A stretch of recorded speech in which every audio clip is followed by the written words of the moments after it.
And we are live here with another real news, whatever the fuck we're calling this now, where we're just watching cities burn. What was that, Alex? Crossover. Yeah, it's one of the top 10 anime crossovers that you haven't heard of. With the Whitfield report here with Sam Whitfield, our good friend, our internet friend, our Florida man, our resident Florida man, Sam. How you doing, Sam? I am fucking pissed off tonight. I'm not pissed off. I'm righteously indignant. It's weird because I'm kind of like simultaneously happy yet also simultaneously pissed off. It's like I understand how bipolar people work now. Not that I'm bipolar, but whatever. So Yeah, I know what you mean. I mean, I guess we won't name names, but we've seen some people, especially on Facebook and all over social media, just saying the most outlandish shit. And I even saw somebody I knew like just virtue signal today. I posted that in our host chat. You guys know what I'm talking about, right? yeah. Our resident Logan Paul, let's call him, or Yeah. Jake Paul. Yep. I know what All you're talking about. all I can say without naming names, this person will know who I'm talking about, but come back to me, my former producer. Come Oh, back home where you belong.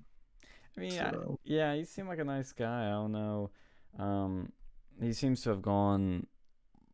He he'll went started right, then went left, and I don't know where he is now. he'll be back on this week. Hopefully, Oh, he has a good. lot.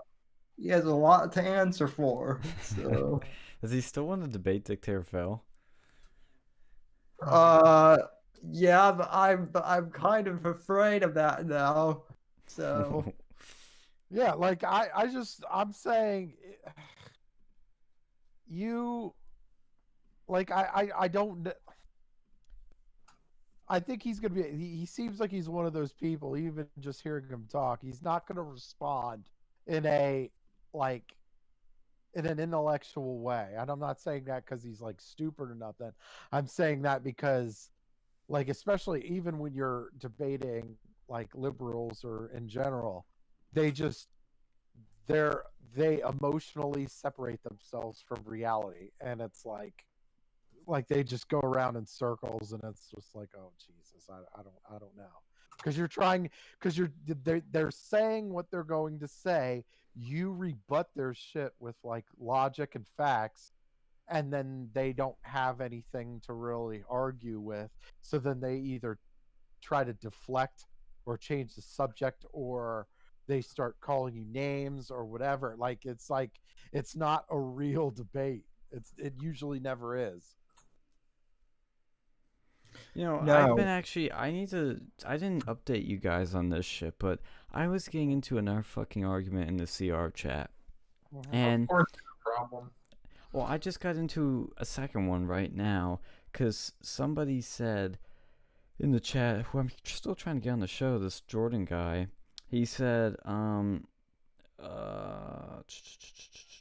shit, where was it? Okay, he said the fact that so many people are capable of this, and he's talking about like the shit we're seeing on the streets, and for supporting on social media with bail funds, this is a serious problem with huge implications of future humanity. And I said declaring Antifa a terrorist organization was a big first step. Next, we got to stack the courts with conservatives. Far left courts have gotten in bed with Antifa and let them off while Proud Boys get prison time for self-defense. And then some guy replies, so, whenever anyone starts a sentence with so, that's when you know you're off to a bad start. Yeah. As Scott Adams says, it's a tell for cognitive dissonance. He goes, Yeah. so, since the idea of court packing was brought up, it needs to be said that was tried before Well, in not, the 30s, and, it didn't go over well. So, well, doing it no. now What in a hyper politicized environment won't either. one of Now, the Where I biggest well the biggest problem that you're going to have, because Trump is already like he's been pushing He has like ever been since he packing got. them. I think over the last 3 years he's packed in a record, like he's pushed through a record number of conservative judges. The problem is, especially with the Proud Boys going on, is the states tend to keep their shit in house, and they're trying to keep the feds out of their business, which I mean, you would think that would make you would think that that would make sense, but when you're talking about like these far left states like New York, they're trying to basically keep they're trying to keep the federal people out because they know they want to, if they want to continue pushing that far left shit, they're going to keep, they're going to want to keep it in house. So that's the problem that, Trump Yeah, and and that's the these problem I'm conservatives trying to face. raise. Yeah. And they don't even seem to acknowledge that that's a problem, really. And so I said, how do you stop far left judges like in the D.C. Circuit Courts or New York City? And another person replies, there was a guy who tried court packing. If I'm not wrong, he also put American citizens into internment camps solely based on their ethnicity. Okay, okay. So one, that's going way above what the problem is at hand, and two, he tried to pack the Supreme Court illegally by appointing like more than 8 or 9 judges. He wanted to like just keep increasing it to whatever arbitrary number he feels could get his agenda done. That's different than what you're suggesting. Yeah. Trump is he's filling federal judges at pretty much whatever level he can. It's not just like it's not the Supreme Court.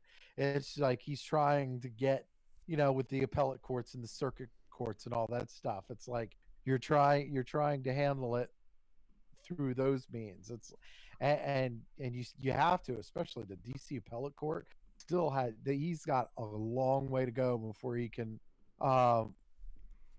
he could do like, because that DC appellate court is chock full of liberal judges. So he's still got his work cut out for him. I bet. And look, this is the same shit the left says to us. Oh, you know who else wanted to stop illegal immigration? Hitler. You want to know who else held a Bible? Hitler. And I'm not making that up. People are arguing that today. Because you know who else drank water? Hitler. My God, dude, that's what I always say. I always say that. You know who else breathed air? Hitler.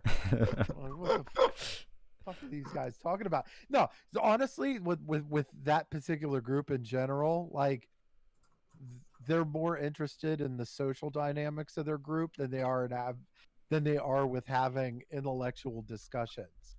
And this intellectual honesty. They're not invested in anything intellectual. They're more it's more of a social, like, hey, let's get it social, what's fashionable, what's cool, or whatever, even though they have no idea what's cool anyway.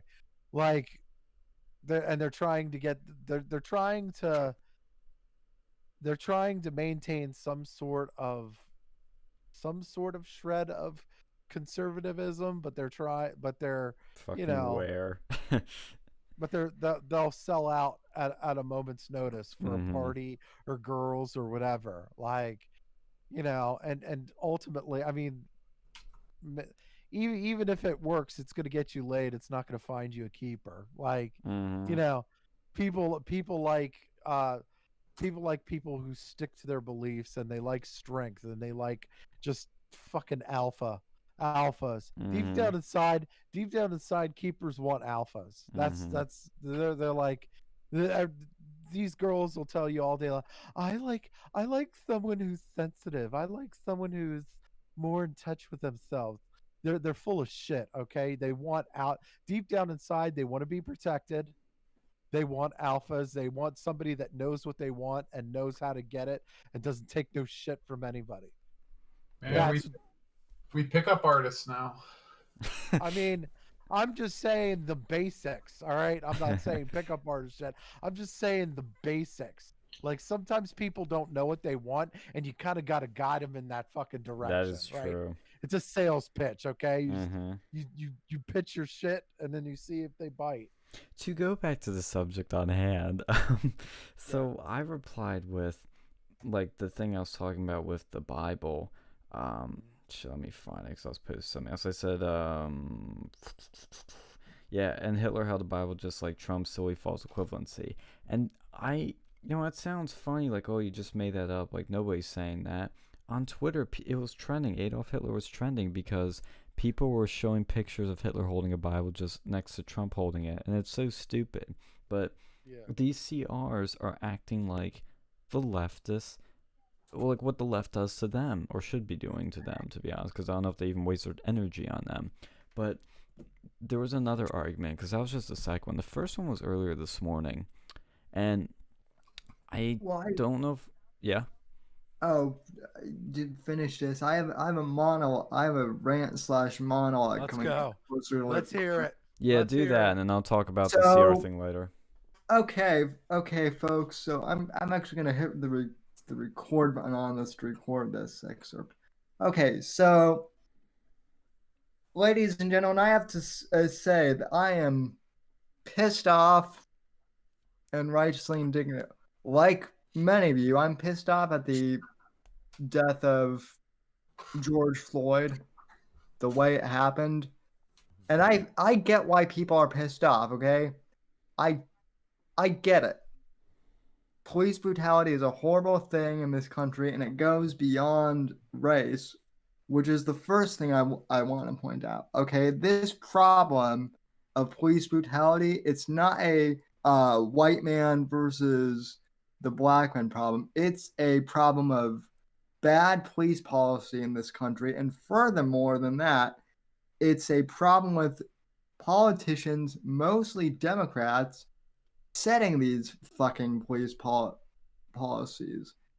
The police have been over-militarized, not due to the Republicans who want to hold up your Second Amendment rights, but due to the Democrats who always want to increase the police force whenever shootings happen. But that's besides the point. Another thing I'm getting really pissed off of hearing lately, and I've been hearing a lot, is, well, you don't understand what it's like to be black in America. And okay, that might be fucking true. I get that. You're right. I have no idea what it's like to be black in America. Okay, I get that. I'm a white man, but do not hold that against me as a way to spite me or to be to hold malice against me, because guess what? I'm physically disabled. I'm crippled. I'm in a wheelchair. Not very many people know what that's like in this country either. I don't hold it against people. I don't expect them to know what it feels like to be crippled in America. But you have this double standard of, oh, you don't know what it's like to be black in America, so therefore you should automatically be ashamed of your of being white. Yeah, I admit a bunch of us have fucked up in the past. And to those voices, I call them out on a regular basis on this show. But being white in and of itself is not a bad thing. I can't control it any more than black people can control being black or any race. And this shit, when people say that, it doesn't help things. It just makes it worse. So that's another point. And then finally, the problem here is not white versus black. The problem here is freedom versus Antifa. Look, I'm glad that Black Lives Matter, and I will give some people credit here in Black Lives Matter. Some of them, to their credit, are finally waking up and realizing that Antifa is the enemy. And that's good. That's a good thing. That's what you need to be focused on. Start calling out the anarchists and the communists and the left-wingers trying to sabotage your peaceful protest, and stop bitching at the president and the rest of us. As Scott Adams said the other day in a Periscope, My man. we've heard your message loud and clear. You've made the pitch that police brutality is a bad thing. We get it. We've heard this sales pitch. Instead of yelling at us, let us help you. Tell us how we can help you. We're here to help, not to yell at. And this is a good opportunity for Black America and white America, fuck it, just America in general, to come together and find actual good solutions on this instead of pointing fingers. But that will never happen as long as we continue to have these silly discussions about white guilt, black guilt, white privilege, black privilege, whatever. It's time for us to come together and unite over this shit, not to continue to argue amongst ourselves. End of fucking rant. I agree with it completely, and especially on the point when you brought up Scott. What was that? I'm just fed up with this shit. So sorry for that rant, but it needed to be said. Well, because I can feel you when you I think the big takeaway from what you're saying is that we all like, because I'm gonna tie this in with something that's annoying me. Maybe this is gonna be my rant. We all have heard Black Lives Matter. We have all heard their complaints, their grievances. We have all heard it. But they keep shouting it over and over again. The problem. They keep talking about the problem, not the solutions. And what's happening? Well, we're still getting protesters in the streets during the day, and Antifa and thugs and looters and rioters at night. It's only getting a slightly better because the National Guard's there and because order's being restored.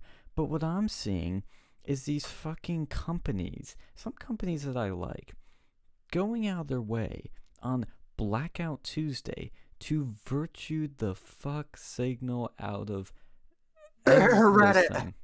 Yeah, okay. Yeah. That one pissed me off. I mean, that one... Yeah, I know. Because I always update my phone every day. I check for updates, update my apps, and I go back to my home screen, and I see Reddit went black, and I'm like, wait, why is the icon black? And I looked in the App Store update, and it said, let me pull it up. I'll read it out loud. I'll probably find my screenshot, too. It says, changed our logo to show solidarity. They love this word, solidarity. With the black members of our communities, Black Lives Matters. What the... Well, hold on. It doesn't even look black. The dude, like the Reddit guy. Yeah. It's just ridiculous. It's ridiculous looking. It's so... This fucking pandering. And when I went to my music app today, and because I think I heard about this somewhere, and I hit radio, which opens Apple Music, their streaming service, and it says, in steadfast support of the black voices that define music, creativity, and culture, we use ours. This moment calls upon us all to speak and act against racism and injustice of all kind. Okay, I agree with that. But this is where, and then it says, we stand in solidarity with black communities everywhere. Okay. And then it says, hashtag the show must be paused. Hashtag Black Lives Matter. You can't listen to Apple Music. You hit listen together there, and it comes up with a playlist. With the first song that comes up is Kaepernick Effect, and it's a far left SJW Black Lives Matter playlist that you're forced to listen to. Well, you don't have a choice. I mean, you can listen to your own music, which is why I post on Facebook. This is why I buy my own music still, physical copies. I mean, this shit is so fucking stupid. And you go to the iTunes store, and you go to music, and there's nothing being displayed on the music page. There's just a image that says, hashtag the show must be paused, hashtag Black Lives Matter. There's nothing else on here. And obviously it does grab your attention, but it is fucking stupid. It accomplishes nothing. Nothing. Zero. What is being done? It's nothing. It's so fucking stupid. Like, what are we gonna do? Black out Amazon now? You can't buy shit because, Black Lives Matter. And they're not even blaming. And for me, the issue is they're not even aiming the blame where it's supposed to be fucking blamed. Like, this is like, there's so much that like you're talking. These people are like, and over the last couple of days, I've donated money. I've made calls, and I've reached out to a couple of people all over the world, essentially, that have actually went to protests. And I was in the military. I've served with a ton of African Americans. I've I've buried them. Like I've served with them overseas, and I've had to bury them. And I'm telling you, it doesn't matter what color your skin is. Going to a military funeral is the worst feeling in the world. Mm-hmm. I've I've I've provided what I bought water for protesters. Okay, I just did that. I did that 2 days ago. Right, I bought water. Right, I've I've done things like and it's not my problem. I have no problem with peaceful protesters whatsoever. Not Nobody does. fucking Nobody one. does. Yeah, nobody Not does. fucking one. Right. But this is the and of course it's like you have everybody the George Floyd murder, that was atrocious. Okay, it's fucking atrocious. That guy should be, I mean, if I was in charge, he'd be executed. But that's that's dictator Phil talk. But anyway, Yeah, the cop. Yeah, no, right, the same here. that cop and the other three should be in jail too. The problem is, you look at this situation, you look at this situation, and you have part of it is you have a police union in which these democratic cities have completely caved to, where they have, that they're gonna sweetheart these police officers just to get just so they don't have to deal with these police unions. And then so you get bullshit like qualified immunity, and like and then you got prosecutors that either overcharge these charges, so that way the lawyers could easily beat them, or they don't even charge them at all, and then of course either way they're back on the fucking street. These shitty cops are back on the fucking street. They're coming. And then I mean, it's ridiculous. Did you guys see the ME report, the independent ME report? Yeah, I saw Where that. they said the first one said, oh, he was on fentanyl and he had a heart attack, and then the independent one was like, no, he died from loss of blood because of a knee was on his fucking neck for 9 minutes. Like, yeah, like it's crazy. No, it's like they actually the ME looks like the ME actually covered up for these fucking dirty ass Democrat politicians. Like, that's what it looks like. It just looks like it because it's obvious as day. Look, the independent report was obvious as day, right? We saw the film. You know that like any fucking dumbass could be able to tell you that if you pinch a neck long enough, somebody's going to pass out, and if you pinch it too long, they're going to fucking die, right? Well, here's what I think needs to happen. I think that whoever did the first fucking report needs to be investigated. Mm-hmm. Or straight up like lying to people to go and promote the police officer's narrative that, this guy died of a drug overdose. Like, he needs to be investigated, and if found to be true, he needs to be disbarred or removed from that and possibly charged with providing false testimony. Yeah. And then it's like, well, yeah, and I'm telling you, these other three, and so you have the one guy, he's charged, he's probably fucked. But these other three, I have a feeling they might not lose their badges, or I think are they already fired? I think the other three are already fired, but I'm not sure if they'll get charged, and if it is, it's going to be some real cupcake sentence or whatever, and it's going to piss people off. But you got your fucking Democrats to thank for that shit. Oh, here's my thoughts on those other people being charged. I don't know about that. Real quick, guys, I'm going to step out and use the restroom real quick. Yeah, so just go for it. Keep monologuing. I'll be back. Don't miss. All right. Now, my problem with those people being charged is, like, I believe they should be fired, whatever. But like, actually charging them with something, it's a bad situation, because there's another police officer who spoke up about a similar incident and they were fired. So now you're putting these officers in a sort of situation where you're fucked if you do, fucked if you don't. Mm-hmm. Mhm. You know. Yeah. No, I mean, I mean, there's no snitching because it's all on fucking film. I mean, it's not like it's like, oh yeah, I got some information for you. Like, oh really? Oh, you like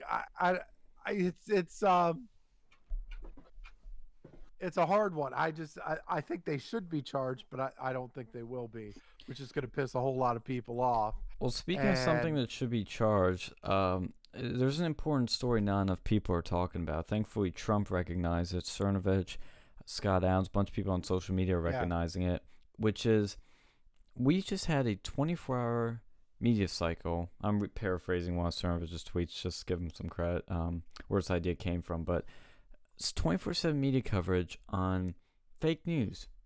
Oh, there was tear gas thrown into protests.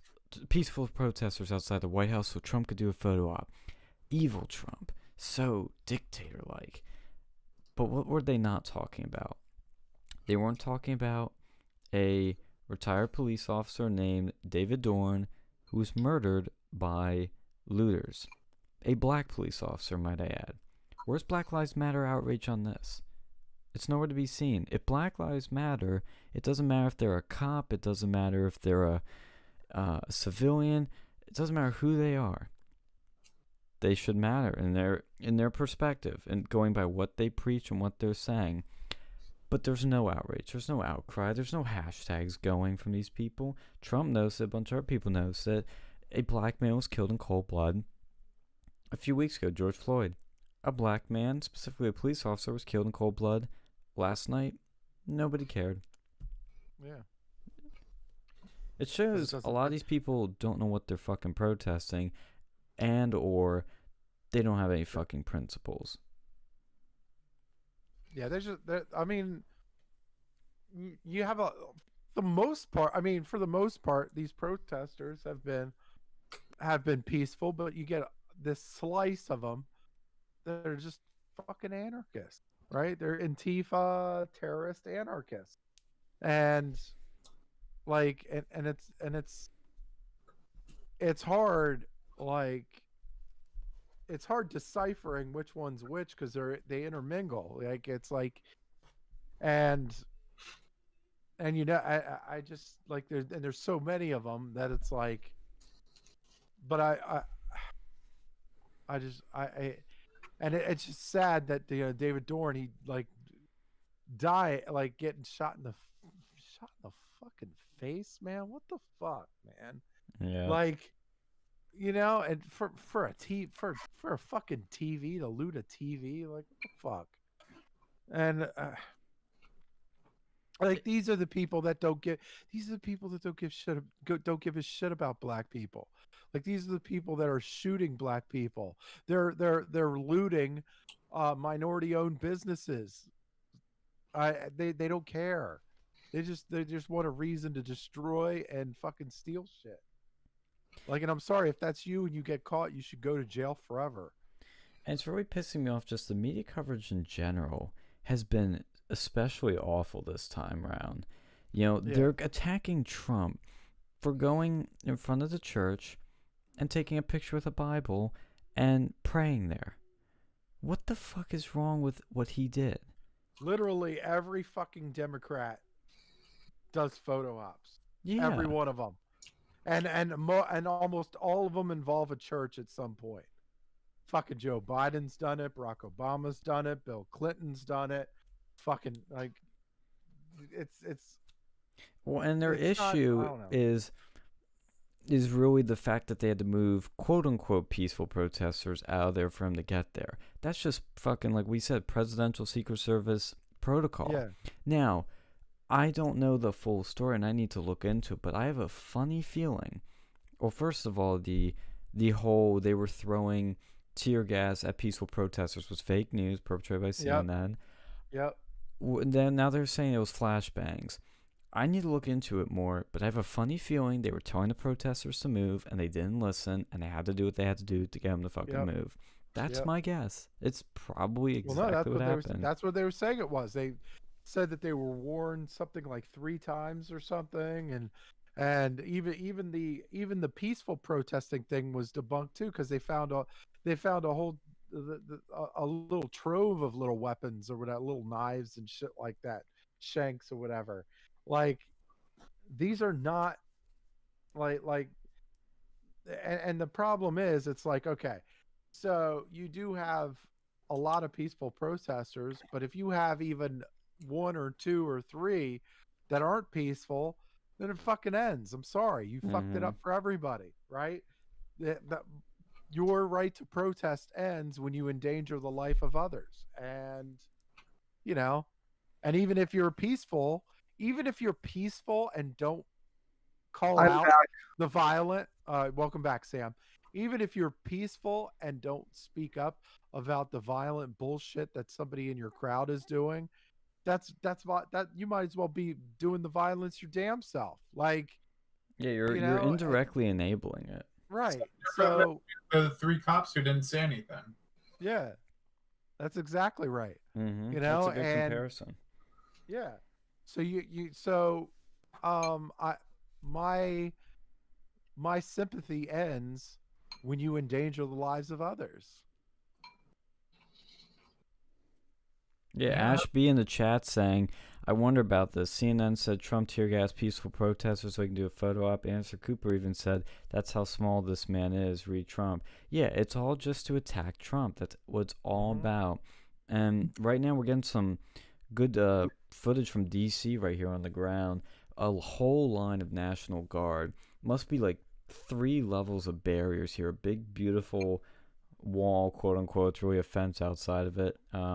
Keeping the White House grounds safe, but they're trying to throw stuff at them at the National Guard, which isn't doing anything. But again, this is all, I personally think, my conspiracy theory, my Alex Jones side of my brain tells me that the left engineered this so that it would hurt Trump. That was what it was all about. That's what everything's about with them. Yeah, I think so, yeah, and I Well, think that's it's the case with a lot of things, but this was just so coordinated on another level. And now you're finding out, again, those brick packages again. They're fucking popping up everywhere. There's more and more video of that shit coming out. I'm gonna pull one of them up. And they even, I have to fact check to see if this is still true, but Jack Posobiec on Twitter was saying that they found 2 boxes of pipe bombs, fucking pipe bombs, outside of the Korean War Memorial in D.C. I mean, that's fucking crazy. Well, this goes back to what I was saying. Black Lives Matter. I will give some of them credit that some of them have finally started calling out Antifa for Yes. what they are. That's actually a good thing you bring that up, because I'm seeing some shit going down here on the DC stream. Oh shit, a fight's breaking out.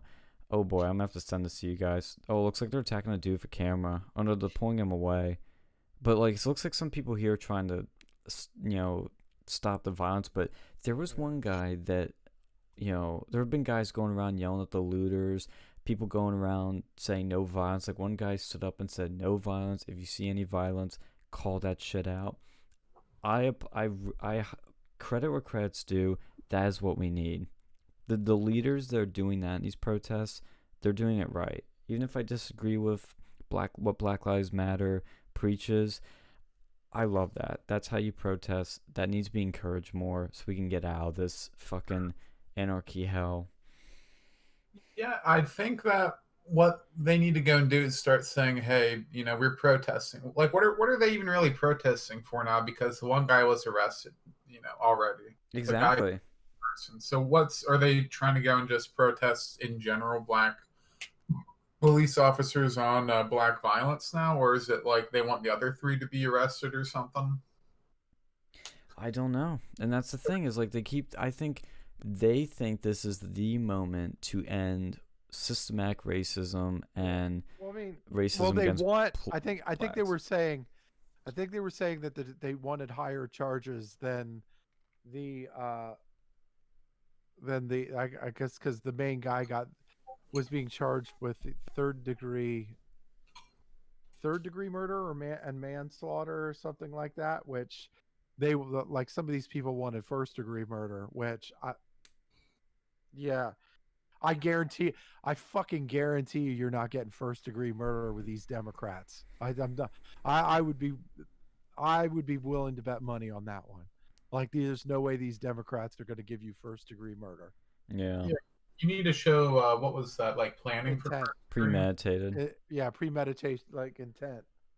Which, I mean, you could set there's an argument which is something to the tune of, like, leaning on somebody for a long period of time and there's like a knowledge of like, but I don't think that there's a bit of an argument. So I don't know. You're not gonna make them happy, but then again, it's like, I don't know. In any case, I think it is higher than at least third-degree murder, but I do think that there's no way in hell these Democrats are gonna fucking like give in to that shit. I will say one to look on the other side of things, on the more Republican-y side. I'm gonna pull up a video right now. I tweeted it out on the Versa account. Fucking Idaho, man, in a nice red city, they are packing heat defending their businesses. This one guy posted this video. He's got his AR-15 and he's walking down, and there's all these shop owners here. They're all armed, standing guard. It's like a grassroots militia here defending these businesses. I mean, that's going to be the natural reaction to this, and this will help. Outside, of course, it's going to be outside of these cities. They're not attacking outside the fucking cities. They're going after these cities because they're the easy target, right? That they have this weak ass Democrat leadership. They have the strictest gun laws. Most people are on drugs and shit. This is a like they're going after these cities because that's where those are the one places they can do it. You can't do that shit with a fucking that you could do that shit in Dallas or Austin. You can't do that shit outside. You're gonna get your head blown off. I love the image too. This was in Philly, I think, at a GameStop. There was a bunch of guys on the fucking roof armed. The gamers are actually rising up now and defending what is theirs. Well, did you see the one thing in, I think it was Philadelphia, where they had all the white people with the baseball bats going around after looters? Yep. I mentioned that last night. We have a very special person in the Whitfield report chat. Oh. Special. How special? Yeah, well, friend of the show. So an old friend of the show. Jeff Hamill. So we got Jeff in here. We reeled him in. You got him back over, Sam. So he said now these comments, I think I might have been in the bathroom when he made this comment, but he said he didn't pray there. That was the main complaint by the pastor of the church. I thought he did pray. I'll have to check that though. Even if he didn't, no, who gives a shit? Like, he's given a message. He's given a message that he's standing with the religious community and defending their right. Okay, religious communities have been stifled over these last couple of months. First off, with the COVID-19 shit, like they're just saying that nobody's going to be able to fucking worship outside of a Zoom meeting, and now this long treasured church across the street from the White House, right, it was bursted into flames. Okay, he's defending the freedom of religion. It's like it is so important in our that's one of the vital freedoms of being an American. Like, and it's like the religion is something that this country, one of the main pillars that this country was founded on, and Yeah. I just, it's, you got, like, there's so many religious people that need it too. Like, like, religion provides so much good in the world. I mean, do some people abuse it for their fucking personal gain? Sure. But that's with everything. People abuse the government for personal gain. People abuse their fucking job for personal gain. People abuse the school for personal gain. That's like, there's a whole lot, like, but there's so many good things that come out of religion. Well, There's people that come out that turn their lives around from a life of crime. They turn their lives around from a life of addiction. They turn their lives around. It's like people need some people just fucking need religion in their life. oh, and here's the thing too. Like, let's say it is, he didn't pray. Let's say it is a photo op. Mm-hmm. There's a point behind the photo op. There is something greater than just taking a photo. It sends a message, and the visual he had there was a powerful visual. Mm-hmm. He walks across from the White House to the church that had been burnt the night before, holds the Bible. He might have read a passage. I don't know what. I'd have to rewatch it, look into more, see what happened. But the message he's sending to the nation, because they're all talking like, where's Trump? He's not saying anything. Where's leadership? Well, here it comes. And he comes out, and by holding the Bible, he shows unity, hopefully, because religion is supposed to be a unifying thing, peace, security, and faith, obviously. Yeah, there's a lot of people. I mean, the only people that were pissed, you had these left-wing preachers or Catholic fathers or whatever, like, which they really shouldn't be. It's just ridiculous. I don't Well, know and then they were saying, here's what the ABC News was saying when I was watching it tonight. They were saying Trump is condemned by people on both sides for this photo op. And they found just two Republicans in Congress. One of them was Ben Sass, who looks like a total dweeb. I'm like, okay, I don't like you anymore. I know what you are. He reminds me of, what's that guy's name? That, during the Kavanaugh thing, he was being kind of cucky. What was that guy's name? Jeff Flake. Yeah, he looks like Jeff Flake 2.0. And I'm like, okay, that makes sense. But it's two.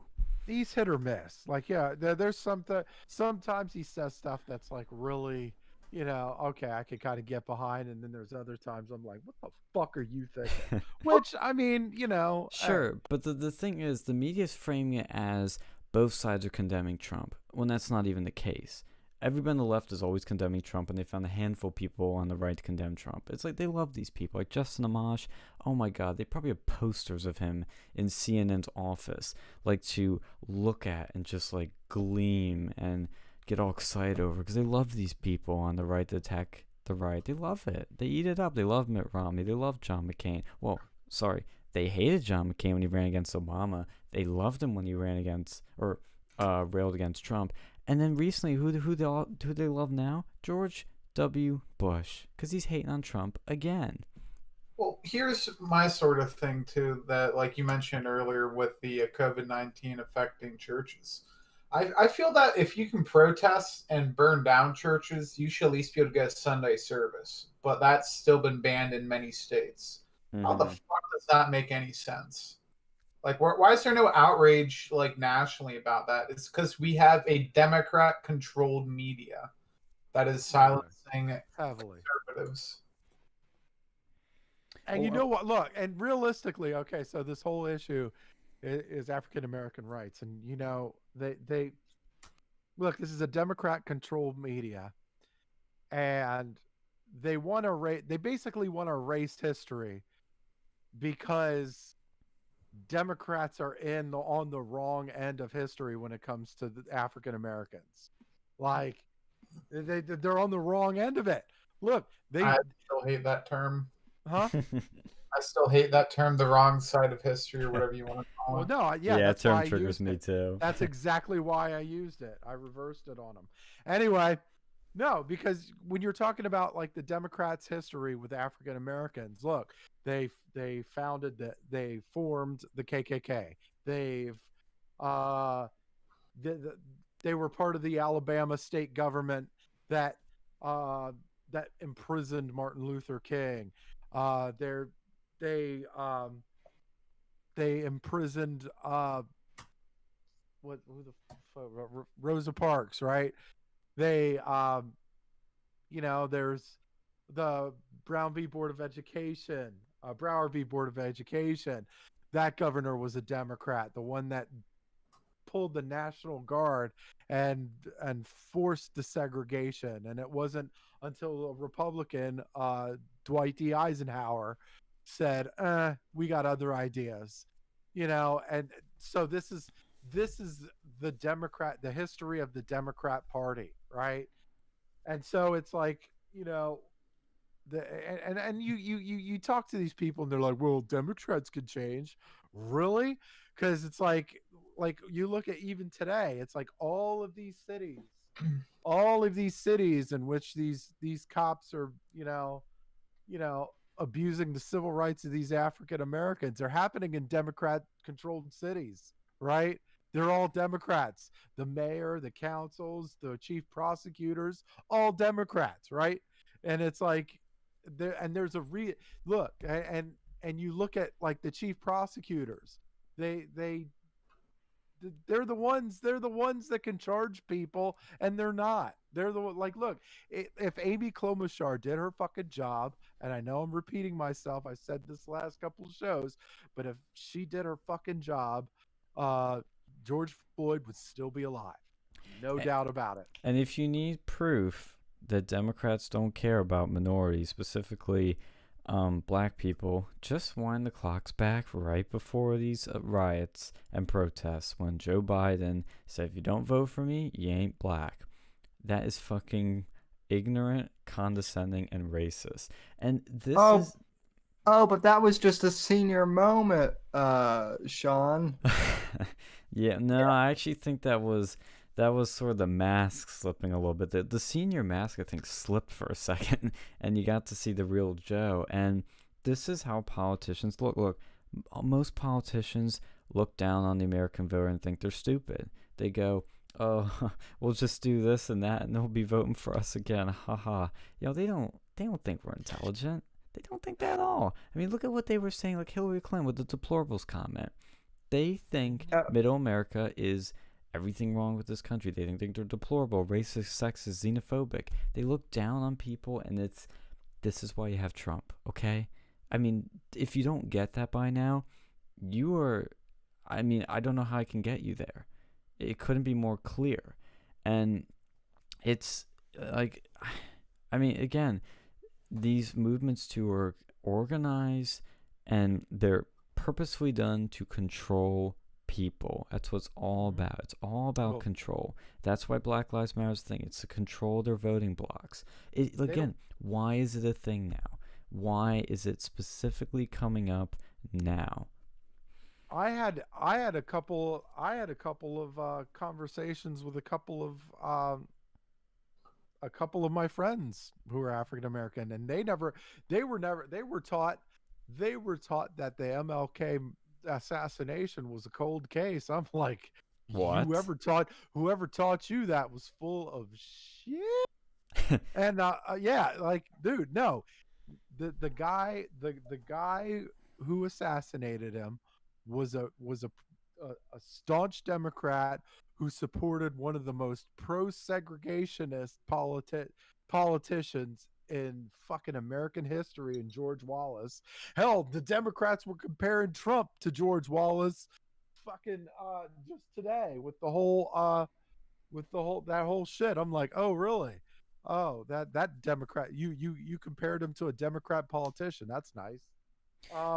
Yeah. I actually want to read a good tweet I found by Tim Pool about the whole church photo op thing.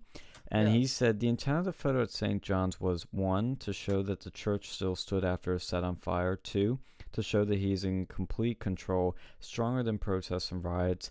This is not an endorsement, just my opinion on why they did it and thought it was a good idea. And he's 100% right. It's a symbol of strength. Bottom line, it is a symbol of strength. He's like, I'm here, I hear you. We're gonna get control of this thing, and we're gonna do it right fucking now. Like that was the message that he was taking. And look, he's been a really strong leader for us, man. And well, I'll tell you what, he's the polar opposite of fucking Bill de Blasio. I'll tell you that right now. De Blasio's a Holy failure. shit. Could you find a more weak leader in the country than Bill de Blasio? Like, where your own governor wants to fucking is considering getting rid of your ass? Like, like that. And he should, even though he should probably step down too. But look, like New York City is fucked. Oh my God, it's fucked. All these businesses that were looted, right? Half of them aren't coming back. Half of them are not coming back. And you looking at one of these cities that is so highly populated that they need really every business that they could fucking get when it comes to jobs and feeding people, making sure they have the supplies they need and all like, dude, and these places are getting looted. You think they're coming back? And if they do come back, you think it's going to be immediately? It's going to be bad. It's going to be bad. Yeah, and two things on that I just thought of. Number one, this is why these cities are in a fucking cyclical cycle. You have the LA riots, the riots in Detroit, all these places, and it just puts them back into a slum. All this rebuilding, riots happen, and now they're back in a slum. It doesn't fix anything. It holds these communities back. And if that is a controversial statement, I mean, we're fucked. We're not changing these cities then.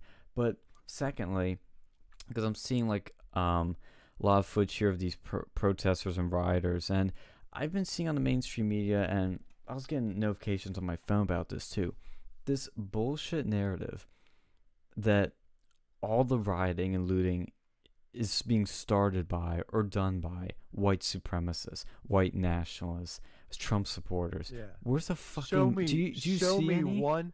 Show me one sign of a white supremacist that's in any of these fucking protests. I could tell. I mean, I've seen Antifa all day long. These fucking skinny little shit white kids that are in all black, man. I see them all day long. What I don't see is any sign of any white supremacy at all. I think a part of it. Yeah, what's that saying? I have. I mean, and Antifa is filled with white supremacists, and I mean, yeah, that's true. All right, but yeah, and it's like even Malcolm X said himself, the white liberals fucking one of the most dangerous, like, because they make them they side. Like, they pretend like they're siding with the African American community, and it's just a farce. That has not changed at all. That has not changed since Malcolm X said it years ago. And another thing too. Yeah, you can go, Sam. Well, look, I will echo what Tim Pool has said. Why can't it be both sides, the far radical right and the far left that want to tear this country apart? They do. They do. They do. I mean, far right these rallies, so they're making up facts. Yeah. Well, see, I think the reason the media saying this is two reasons. One is it can be biased, and number two, which I think is the bigger problem, is they're covering their asses for their Antifa simping for the past 4 years. I mean, CNN, Chris Cuomo praised Antifa. You know, you can find articles and videos of all this shit. It's out there. It's out there. All over the internet. And I think if you want to... Look, if you're going to make the case to me that there are these evil Trump supporters going out there starting shit, show me the pictures of people in MAGA hats at these protests. There's not a single one. You know what I did see? I did see a car with a Trump bumper sticker in Philly during these protests. Do you want to know what happened? They got the shit beat out of it. They started breaking the windows. They started attacking it. These people hate Trump and Trump supporters. They don't. You could come in with a MAGA hat and say, "I love you guys. I'm pro Black Lives Matter." They'll beat the shit out of you. Look at Infowars. They did the most perfect marketing play ever. Owen Schroyer and Alex Jones were driving around in the Infowars tank, and Owen goes into this one part, and he goes, "We are with you. We're all in this together." And they start throwing bricks at it, throwing signs at it, attacking it, trying to knock the speakers off of it. Like, you can say, no matter how many times you want, we agree with you and we're in this together, and they don't care. They don't care because they see you as the enemy, and they don't care, and they want you dead. Let me read this quote by Malcolm X. With the Black Lives Matter movement, they're not calling out these people who are attacking people who are with them on the right. You know, they don't want to come together. They want to go. They want division. They're attacking people on the right, and this is an ideological war. Like, how are they any better than Antifa if they're attacking people who are innocent and they're not calling it out? Just, you know, it's one thing. It's not much different if you go and see badness going on, you don't call it out. They should be calling it out right now, but they're not. Because we do it on our own side all the time. All the fucking time. The silence is violence. I spent 2 years, not one, but 2 years, fighting against, you know, I mean, I hate to bring up his name, but you know who I'm going to say. I spent 2 years fighting against Owen Benjamin when he turned alt-right, partially because, all right, a couple friends and I got fucking framed for something we didn't even fucking do. Yeah. And look, I took a bunch of, I'm not like trying to brag here, but like I took a bunch of shit for defending you know, you guys when the Groypers started harassing the TPUSA chapter at Penn State. Yeah. I mean, yeah. So, and they said nasty things about us, you know, when we made our appearances, but we go after these people, even though they're on our own side, kind of. And I say kind of because the Groypers, I'd say, are more on the right, but these alt-right people are, to call them alt-right is really, it's not really accurate, because to call them right is just, it really doesn't align with a lot of what they believe in, to be honest. A lot of them believe in a lot of socialist policies, universal health care, to name one of them. I mean, I don't know what you'd call it. Like, and the alt-left and the alt-right have many similarities. It's all bullshit. Yeah. It's all bullshit.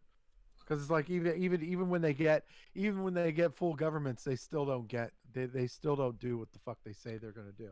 Well, let me read this fucking quote though by Malcolm X. Yo, shit's happening on the DC stream. People are running. Yo, the cops are coming out. Oh shit. Yo, National Guard's coming after them. Sorry to interrupt you. Because they looked like Antifa was agitating again. They were rocking the fence, and they just sprayed, looks like some tear gas, maybe. Okay. Shit. Yeah, you can keep going. Sorry. Okay. So the white liberal differs from the white conservative only in one way. The liberal is more deceitful, more hypocritical than the conservative. They both want power, but the white liberal is the one who has perfected the art as posing as the Negro's friend and the benefactor by winning the friendship and support of the Negro. The white liberal is able to use the Negro as a pawn or a weapon in this political football game. There you go. Right? Nailed it, Malcolm X. Mm-hmm. Right? Look,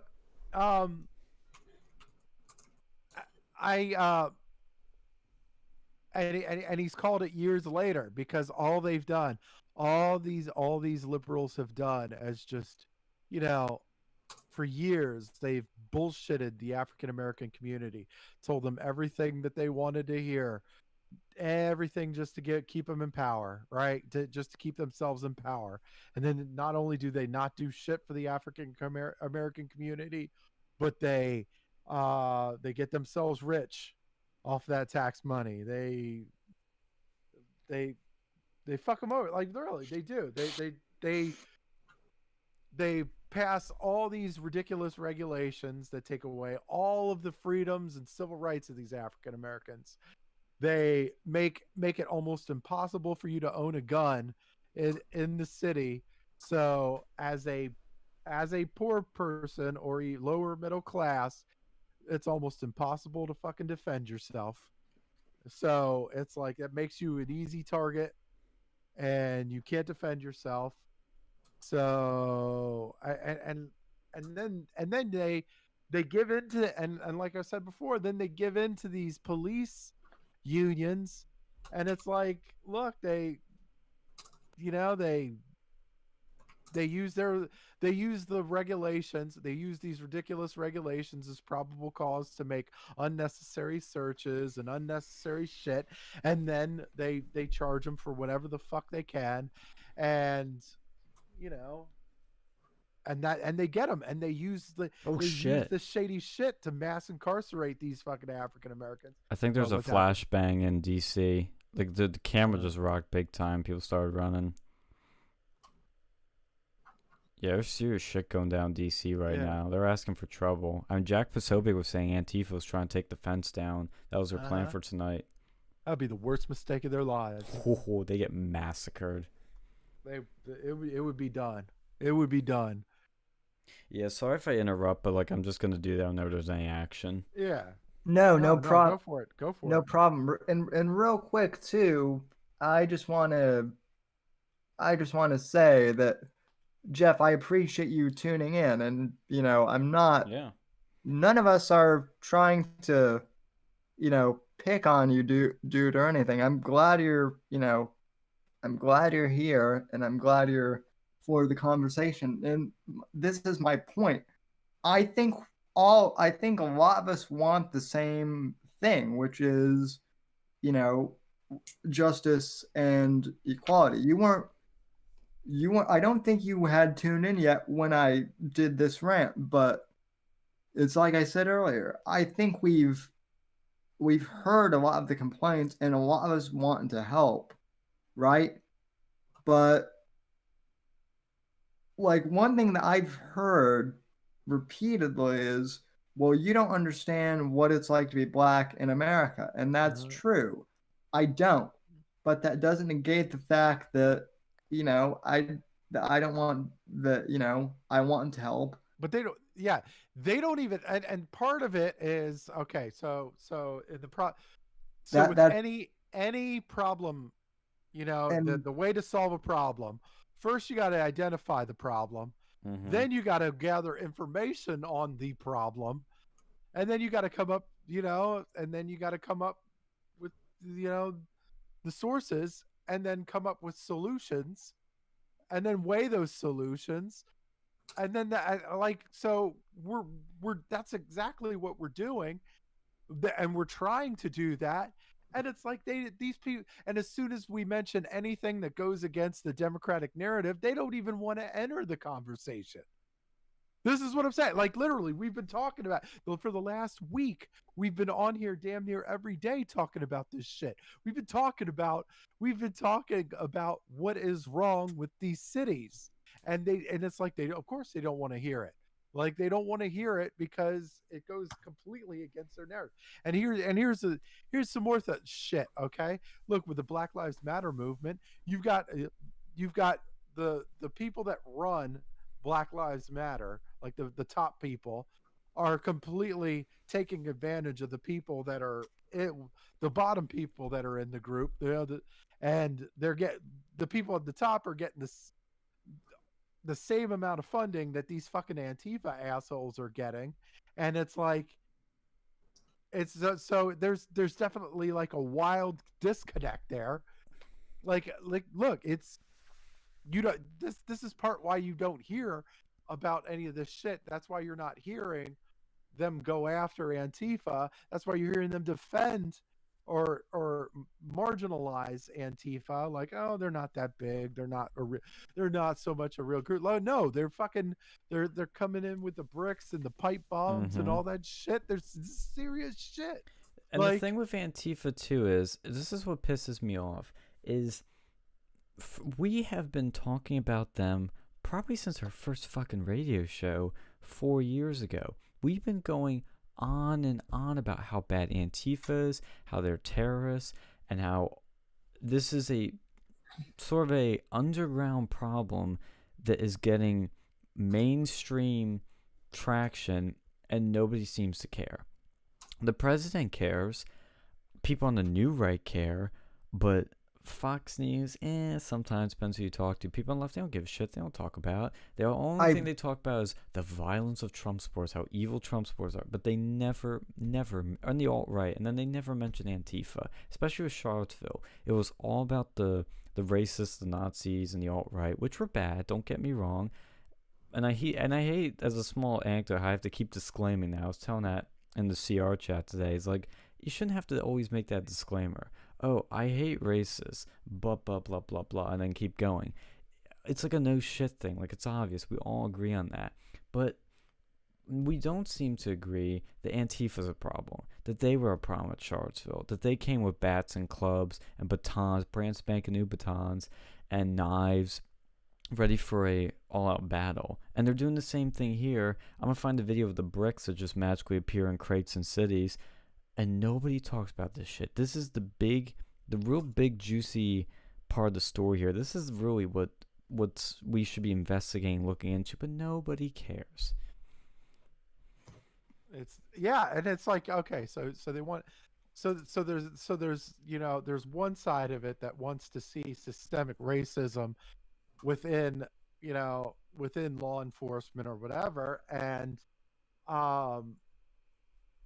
I don't think I'm not sure we're as far off as we think, because I mean, now I don't think that there's systemic racism. However, I do think that these Democrats have created this system within these cities that puts African Americans on the wrong end of, civil liberties and justice. Like, I do. I feel like it, but it's like, because you don't see this shit.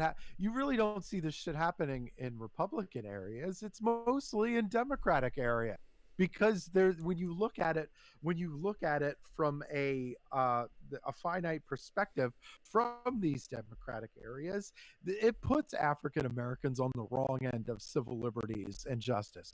Like, like you're talking about, like the unions, right? Like the police unions, for example. Like, they're caving. They've completely ransacked these liberal cities, and so you get these these cops that really damn near do whatever the fuck they want to do. You're not going to be able to get rid of them. You're not going to be able to, the worst that you could do is move these fuckers, right?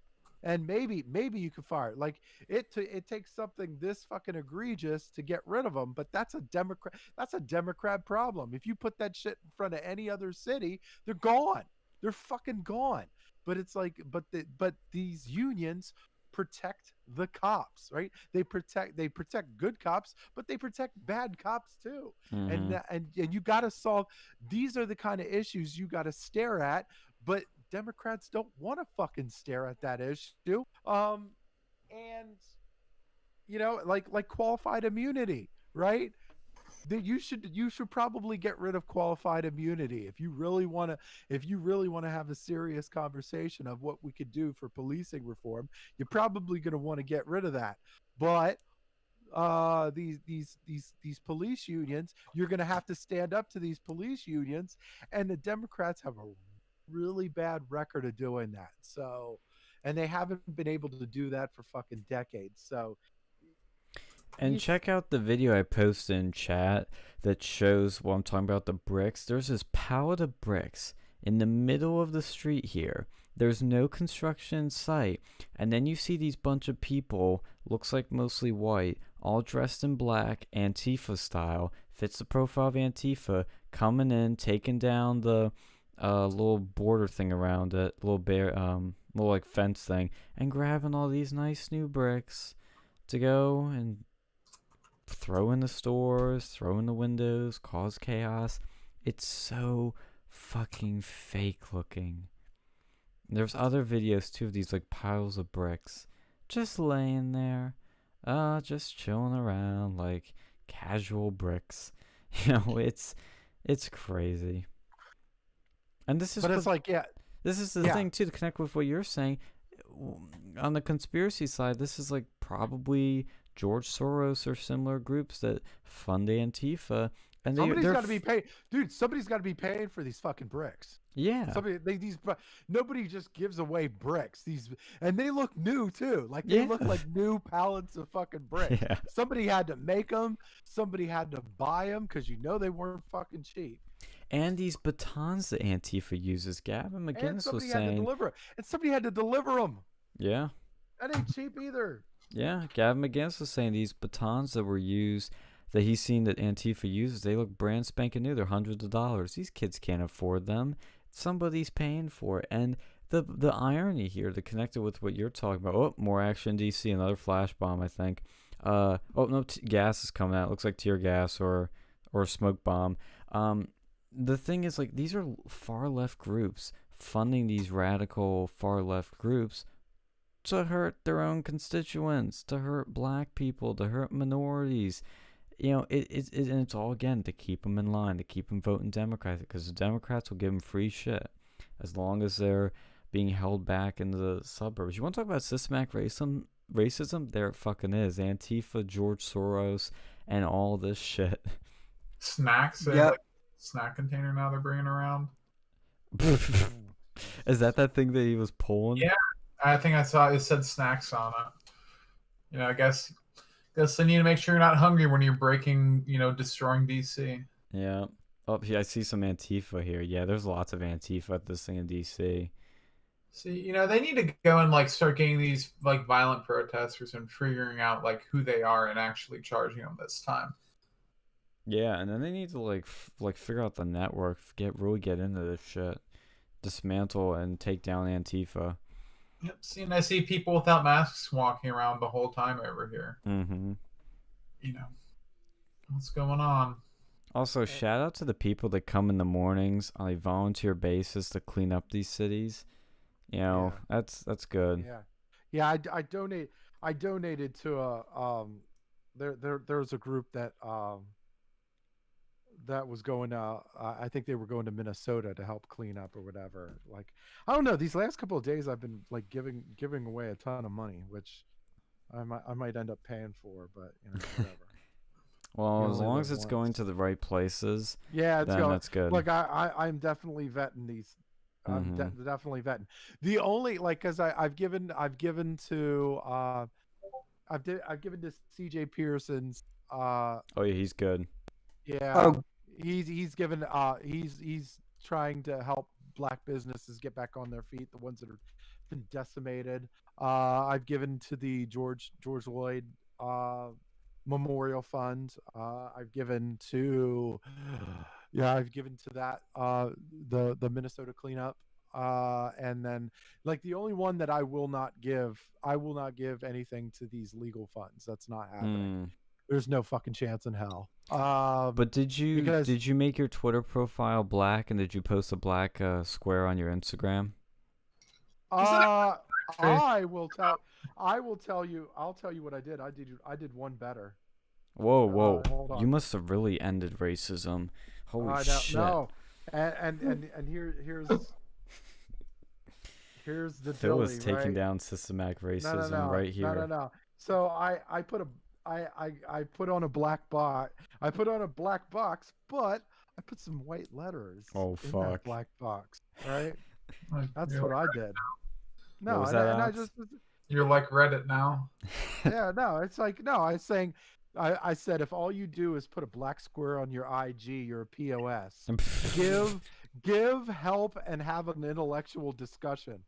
That's what I put. I hate that shit. Like like virtue signaling. I always hate, and it's Yeah, always I don't this like time. virtue signaling. Ooh, it really got to me. I mean, it was just so Yeah. fucking. It was so forced down our throats. I think that's what really bothered me. You know, you're singing the music. You can't listen to music. You have to like see these black squares. The Reddit app has went black. Spotify went black too. It's like, and look, I have to make this disclaimer because I know somebody's gonna take it out of context, and I hate having to do this, but I hate racism as much as the next guy. Okay. But this shit ain't helping. If anything, it's going to make more racism. Because what's the first thing people are going to say? What about a white box? And then you're going to get white identity people, white nationalists. This is fuel to their fire. Fuel to their cause. I don't think anybody's really thinking that far. I don't think anybody's really thinking that far. I think no, these people do. Just fake. These people do. These white nationalist people do.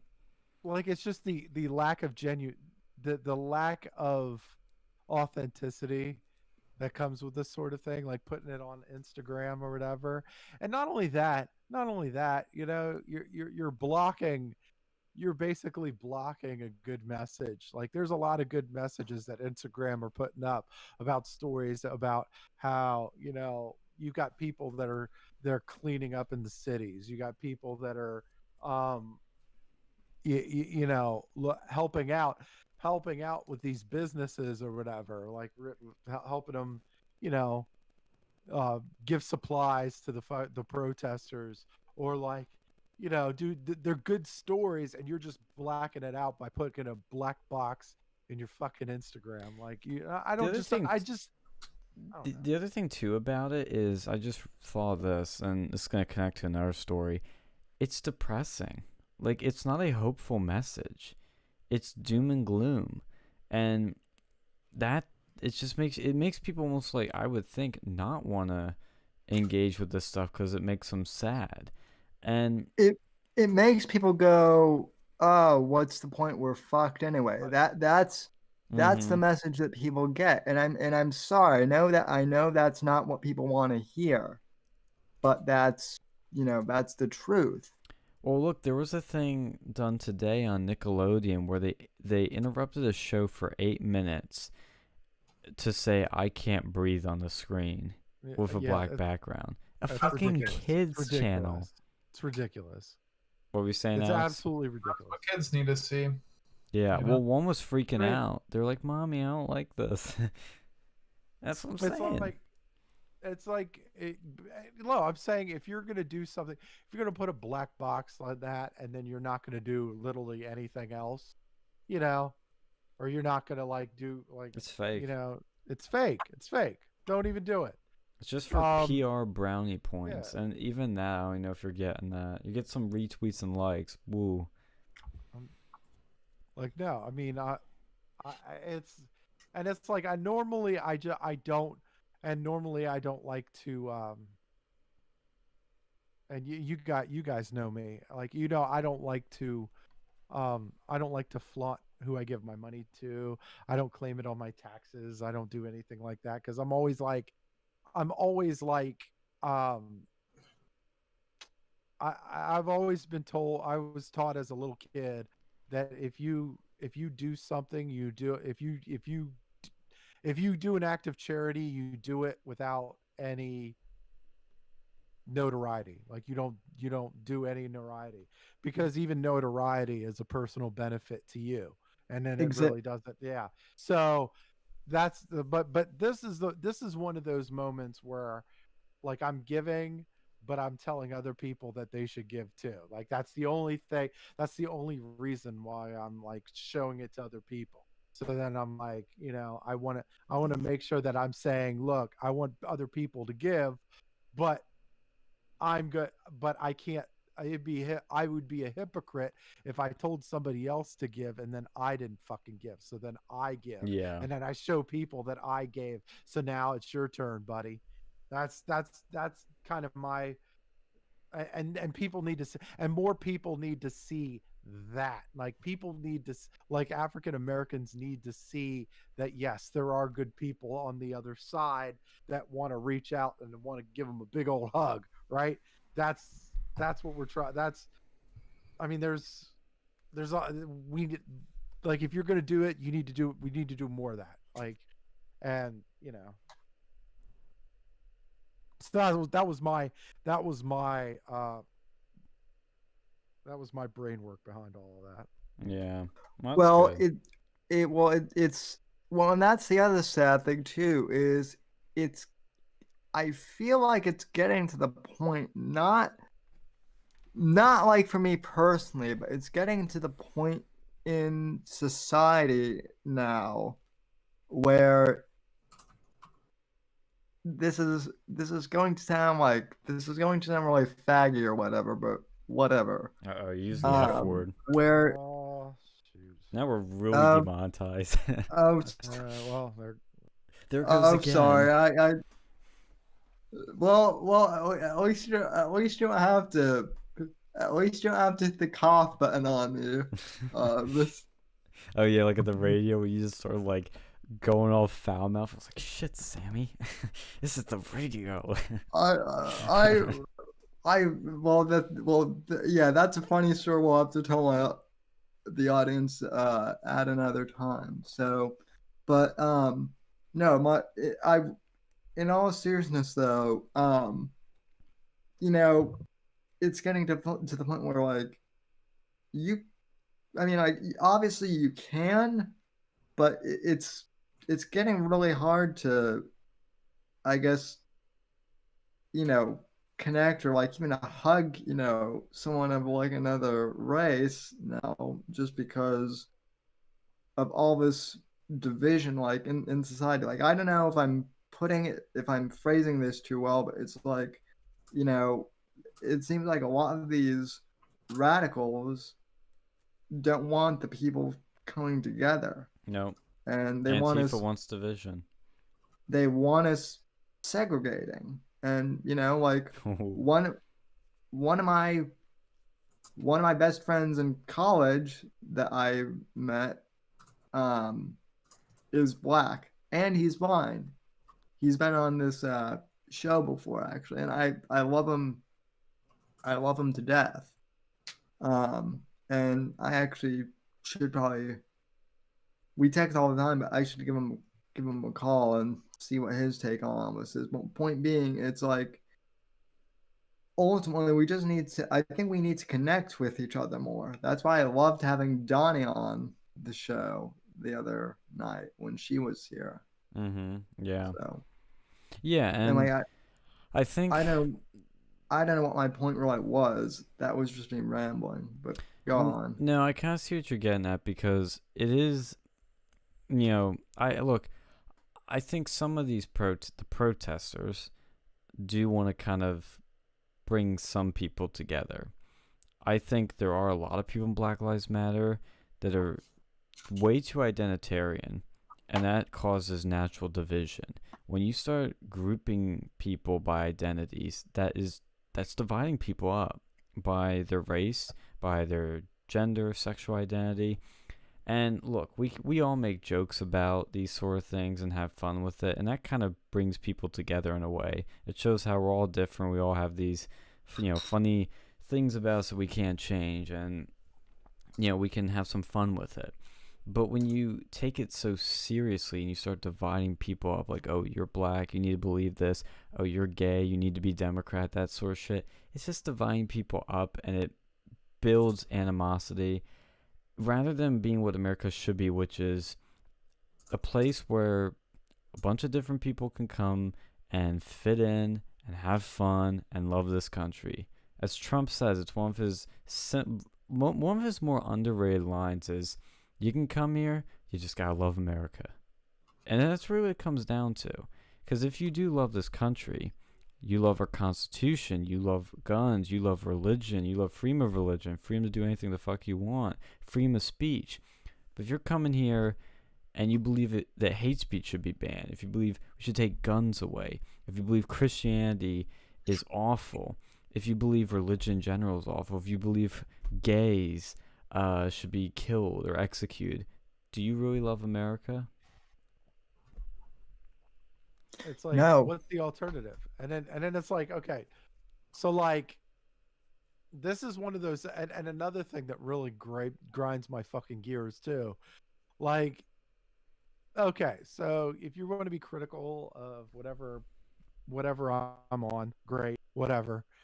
Um, first, first off, have a good argument, like have a good complaint, legit complaint, and then try to think of something that maybe some sort of solution to it. Maybe something like that. Yeah. Because it's like and I always keep thinking of the gun debate, right? Which now the gun debate It's should done. be fucking over. It's done. This should be over as of last week, like done. Like these but past yeah, few nights have made me more pro gun and pro police than I've ever been before. Yeah, like but that's like I always hear like, oh, guns kill people. Like how many anti-gun shit have we been to?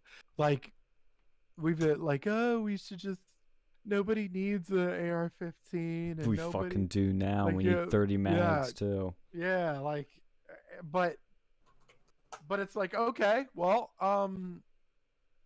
so and yeah, we remember when we went to this one thing, and they had like a Mothers Against Violence or something like that. When it was the stupidest shit I've ever seen in my life, and like and they were like, well, yeah, nobody needs that kind of firepower, and I was like, well, and then it's like, well,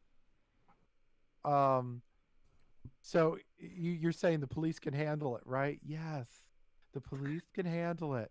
And I'm like, okay, so in a perfect world, right? We'll just, I'll give you the benefit of some of these numbers, right? According to lost statistics around the country, the average time, the fastest response time for police is in the Bay Area, and even then that's like 5 minutes and 24 seconds or something like that, I think it was.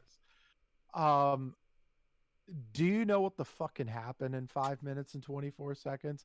Like if I want to break in and take some shit, I could be pretty goddamn successful in 5 minutes and 24 seconds. Well, And that's here's. Oh, sorry. no, Finish you're your good. finish You're your good. Go thought. for it. Yeah, that was. You kind of made me think of something that I've also thought of, and I am Jeff. I don't know if you're still in the chat or if anyone can. Cops are coming out. I think somebody's getting arrested. If anyone can answer this for me, and pardon me, folks watching on the feed, my headphones are kind of tangled, so just bear with me. But here's something that I have generally been confused about for years, right? Whenever these school shootings happen, which are horrible, I'm not denying that the solution is always, oh, we need more cops, right? We need more law enforcement. We need more cops. We need more patrols. We need more law enforcement officers.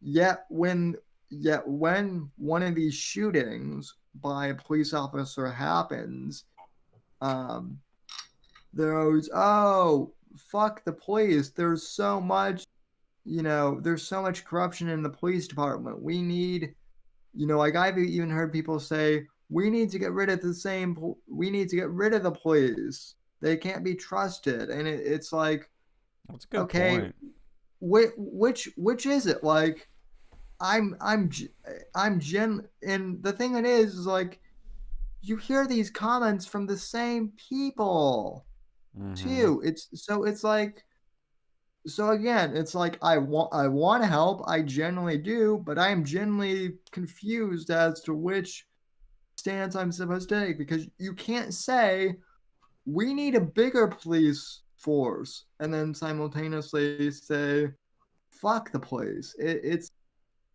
well, and here's the other point too that it's you were one or getting the other. to, is that at the beginning there, which is these people say you can't trust cops. Okay, so who are you gonna trust to defend yourself? Who are you going to trust to keep people safe? Well, it can only be you then. Then why do you Yeah. want to take guns away? You need more Yeah. guns. You need bigger guns. If you can't trust the cops to save you when the baddies come knocking, well, then you got to start packing some heat. I mean, it's such backwards logic. I don't get it.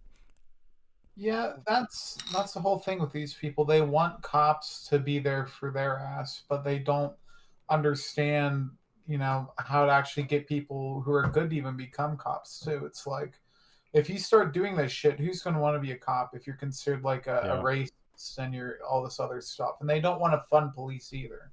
Yeah. So what do they want to do? Like they're not. I don't see them applying to become cops. Yeah. And Why don't they do police around neighborhoods? yeah, exactly. It takes everything backwards. We're not moving forward. We're moving backwards because of all this. One other thing I want to mention, because it was what we kind of started off talking about, which was the first argument in the CR's chat, which was over something we've been talking about that's been hitting us kind of locally at Penn State, which is the incident, and I gotta phrase this carefully because the story's changed, of a Jeep driving by protesters saying the N-word and saying the Klan's coming and then driving away. There's also a news story out. I will mention that too. But I got into the argument with some people because I could tell they were being emotional. And I was arguing, okay, what this kid did was wrong, obviously, but that's not the full story. Yeah, he didn't even say the N-word. If you look at the video, it is clearly the old guy in the Jeep driving saying the N-word, not the kid. And they were arguing he's complicit in it. And I'm like, wait, what? And somebody even basically said to me, he knew what he was doing. And I'm like, wait, what? They said he planned to do this. I'm like, where are you making these assumptions from? You don't know that. You don't know this kid. You don't know what they were thinking before. All you know is a 5-second video of a Jeep driving by, and you guys thought he was saying the N-word initially. And now you're saying, oh, but this was planned. They knew they were going to do this, and he's complicit in it. You don't fucking know. You don't know this guy. It could be just a kid doing something stupid and found himself in a stupid situation. He may not be a racist. He could be. But that doesn't mean he fucking is. Ask these fuckers for the source, because like from what I understand, that's the guy's dad. So like, what are you gonna do? Like, if you disown your father, then that's a tough situation. It's your fucking family. Well, I think where they see him sort of, in complicit in this is because there's a second video that shows him what I think he's saying, and it's hard to hear what he's saying, but it sounds like when the Jeep's driving by the protesters, he shouts, "The Klan, the Klan." That was him who was saying that? It looked like it. Again, it's bad, it's stupid, but why was he doing it? Was he trying to make a stupid, edgy joke and get a rise out of people? People do that shit all the time, and I brought up an example that happened recently.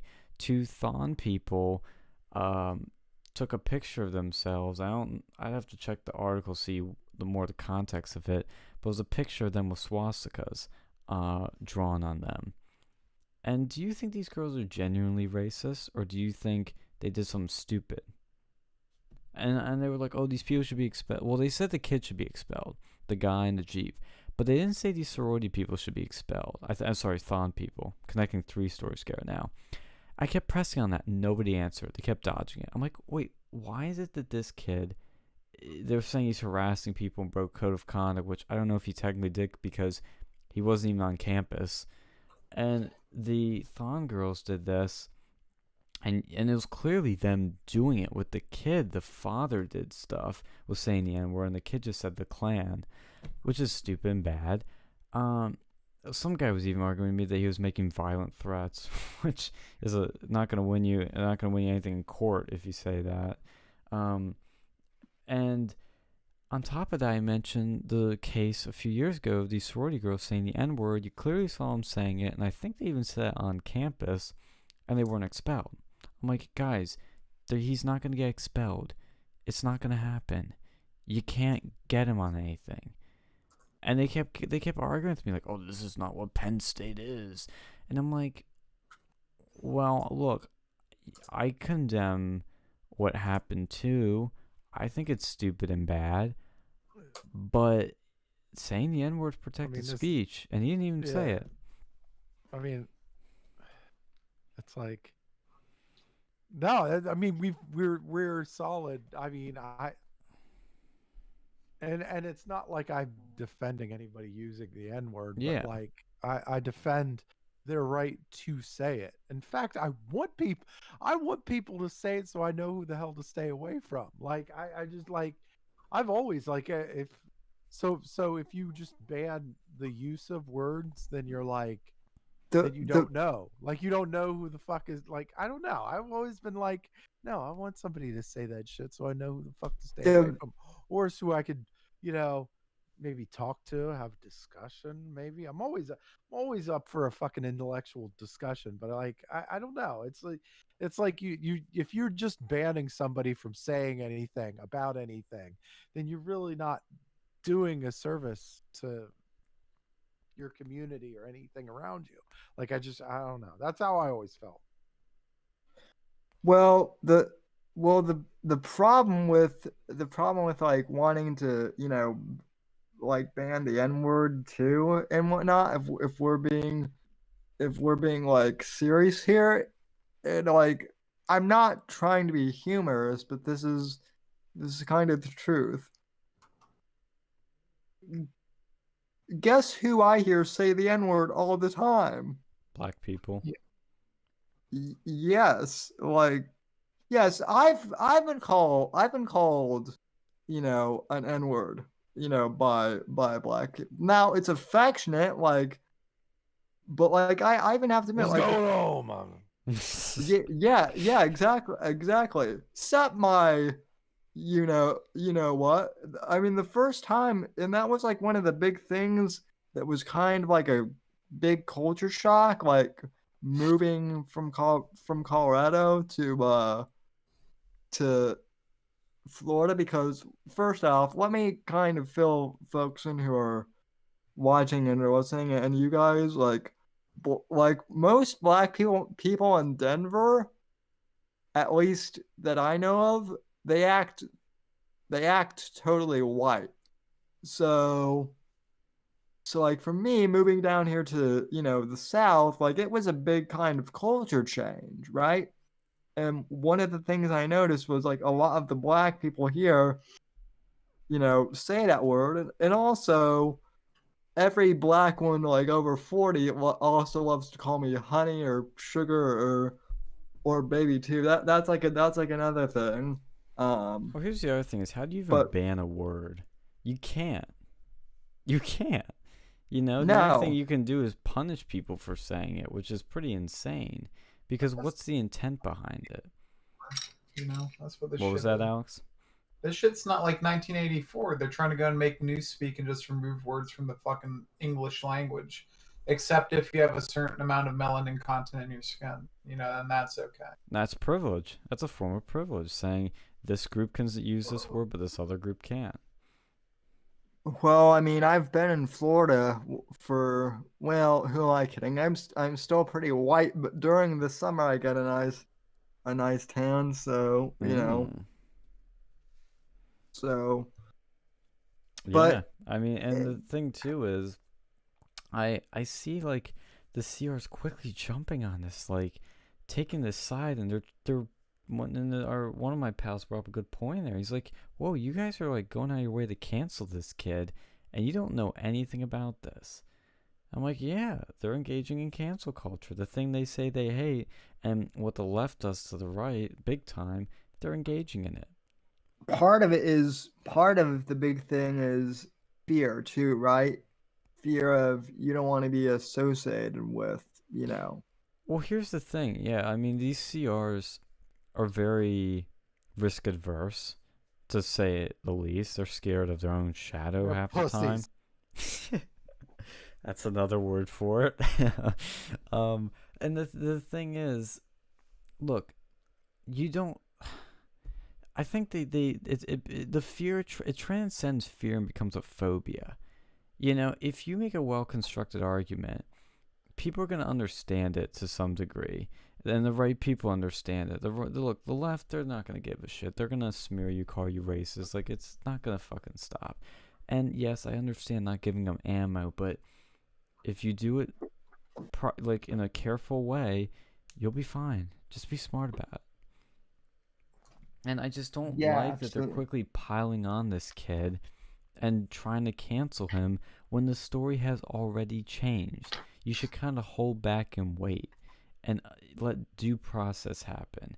I mean, it's just it's really just it really gets me when I see our own side falling to the levels that they say the other side falls to.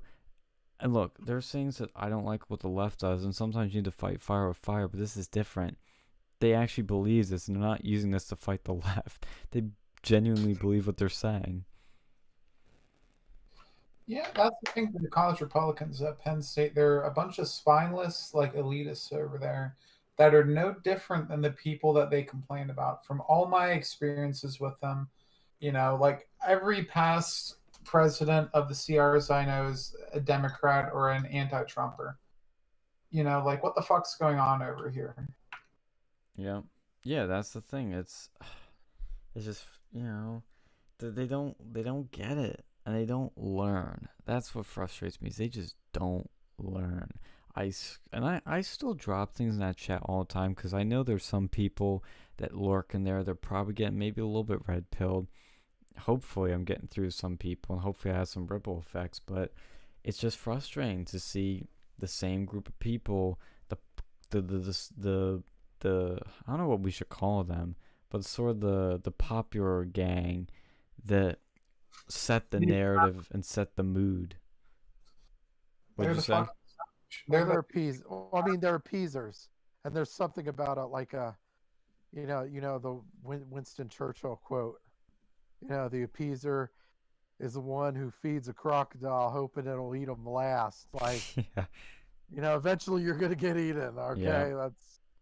And that's kind of the funny thing too with Antifa and because Antifa torched CNN. Yeah. Mm-hmm. Yeah. Look, and that's the thing. What were you saying actually, Alex? Because your mic is fucking up again. I'm saying it is, they're the establishment over there. Yeah. Oh yeah, they're total establishment, and the problem with the establishment's always had, and why they lose, is they keep trying to appease their enemies. Okay. I mean, this is kind of basic, but you shouldn't be trying to appease your enemies. It gets you nowhere, and they take advantage of that. Look, if there's genuine areas of common ground, I will always stand for that because I always stand for what's true. But I will not go on my way to kiss ass.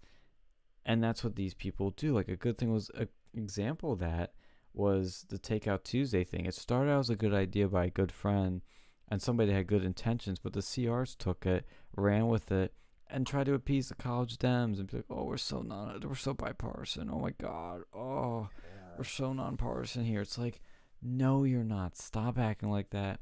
Nothing came out of it. I don't think any businesses were really helped.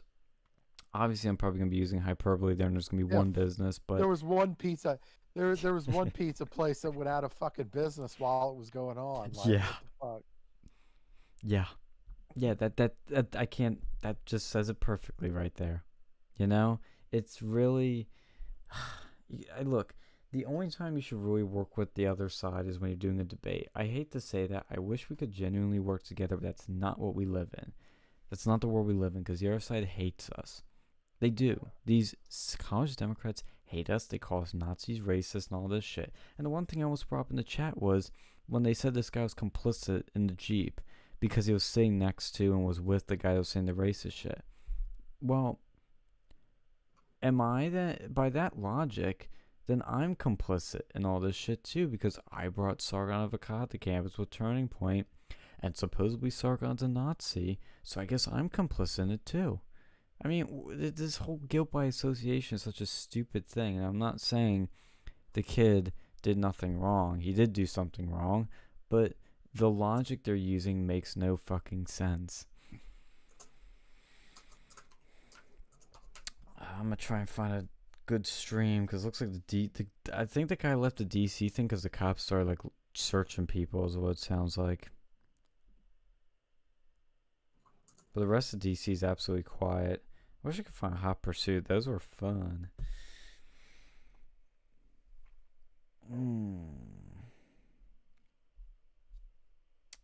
Let's see, New York. How's that doing? Portland. Oh shit, Portland is fucking militarized. Whoa.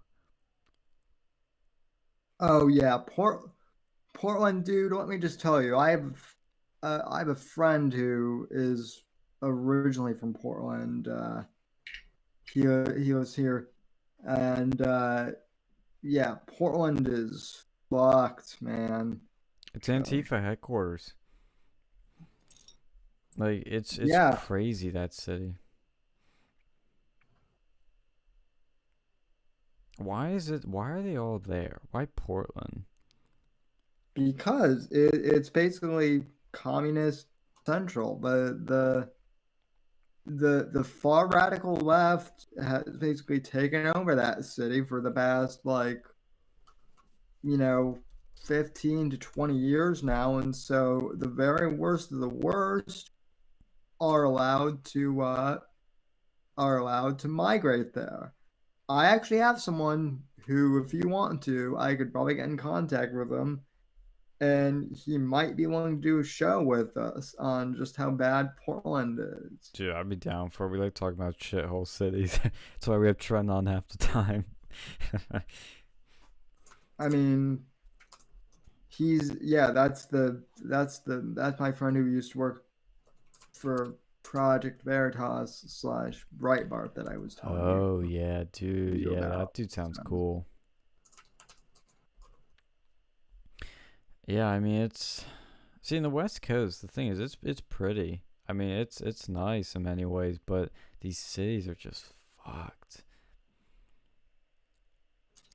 And then they ruin the rest of their states. Yeah, there's not many. Let's see, this is a stream in the Bay Area. What's that looking like? And it's just a chopper flying above. It looks like all the high-speed chases are done. Oh, fuck, there was a chase a few minutes ago, looks like. Whoa, look at this.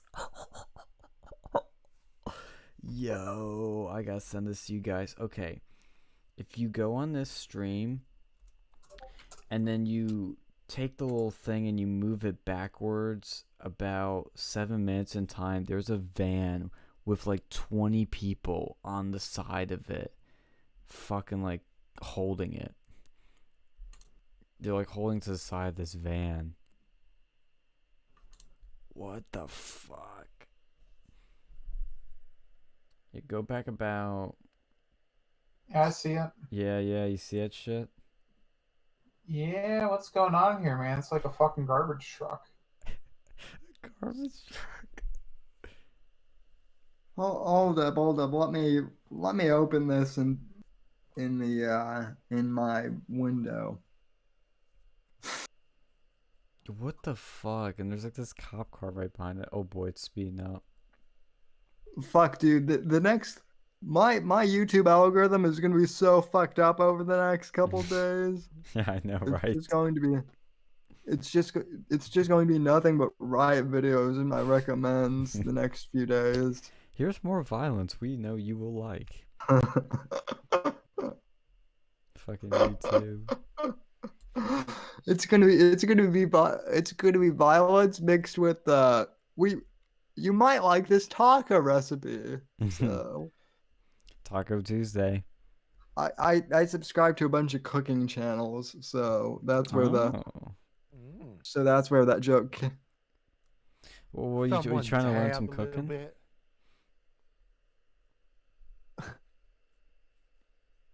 Oh. Yeah. This fucking van, what's it doing? Like, what are they actually doing? The cops like right behind them, but they're not even trying to stop it.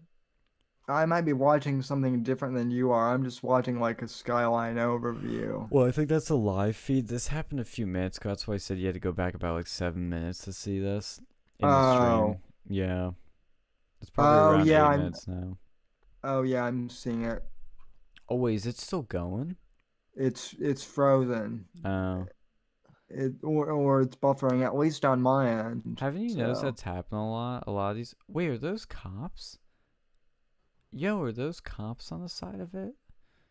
Yo, it is cops, because there's a riot, like a SWAT van with a bunch of cops holding on the side, too. Oh, shit. Yeah, they're deploying some SWAT. Good. Fuck.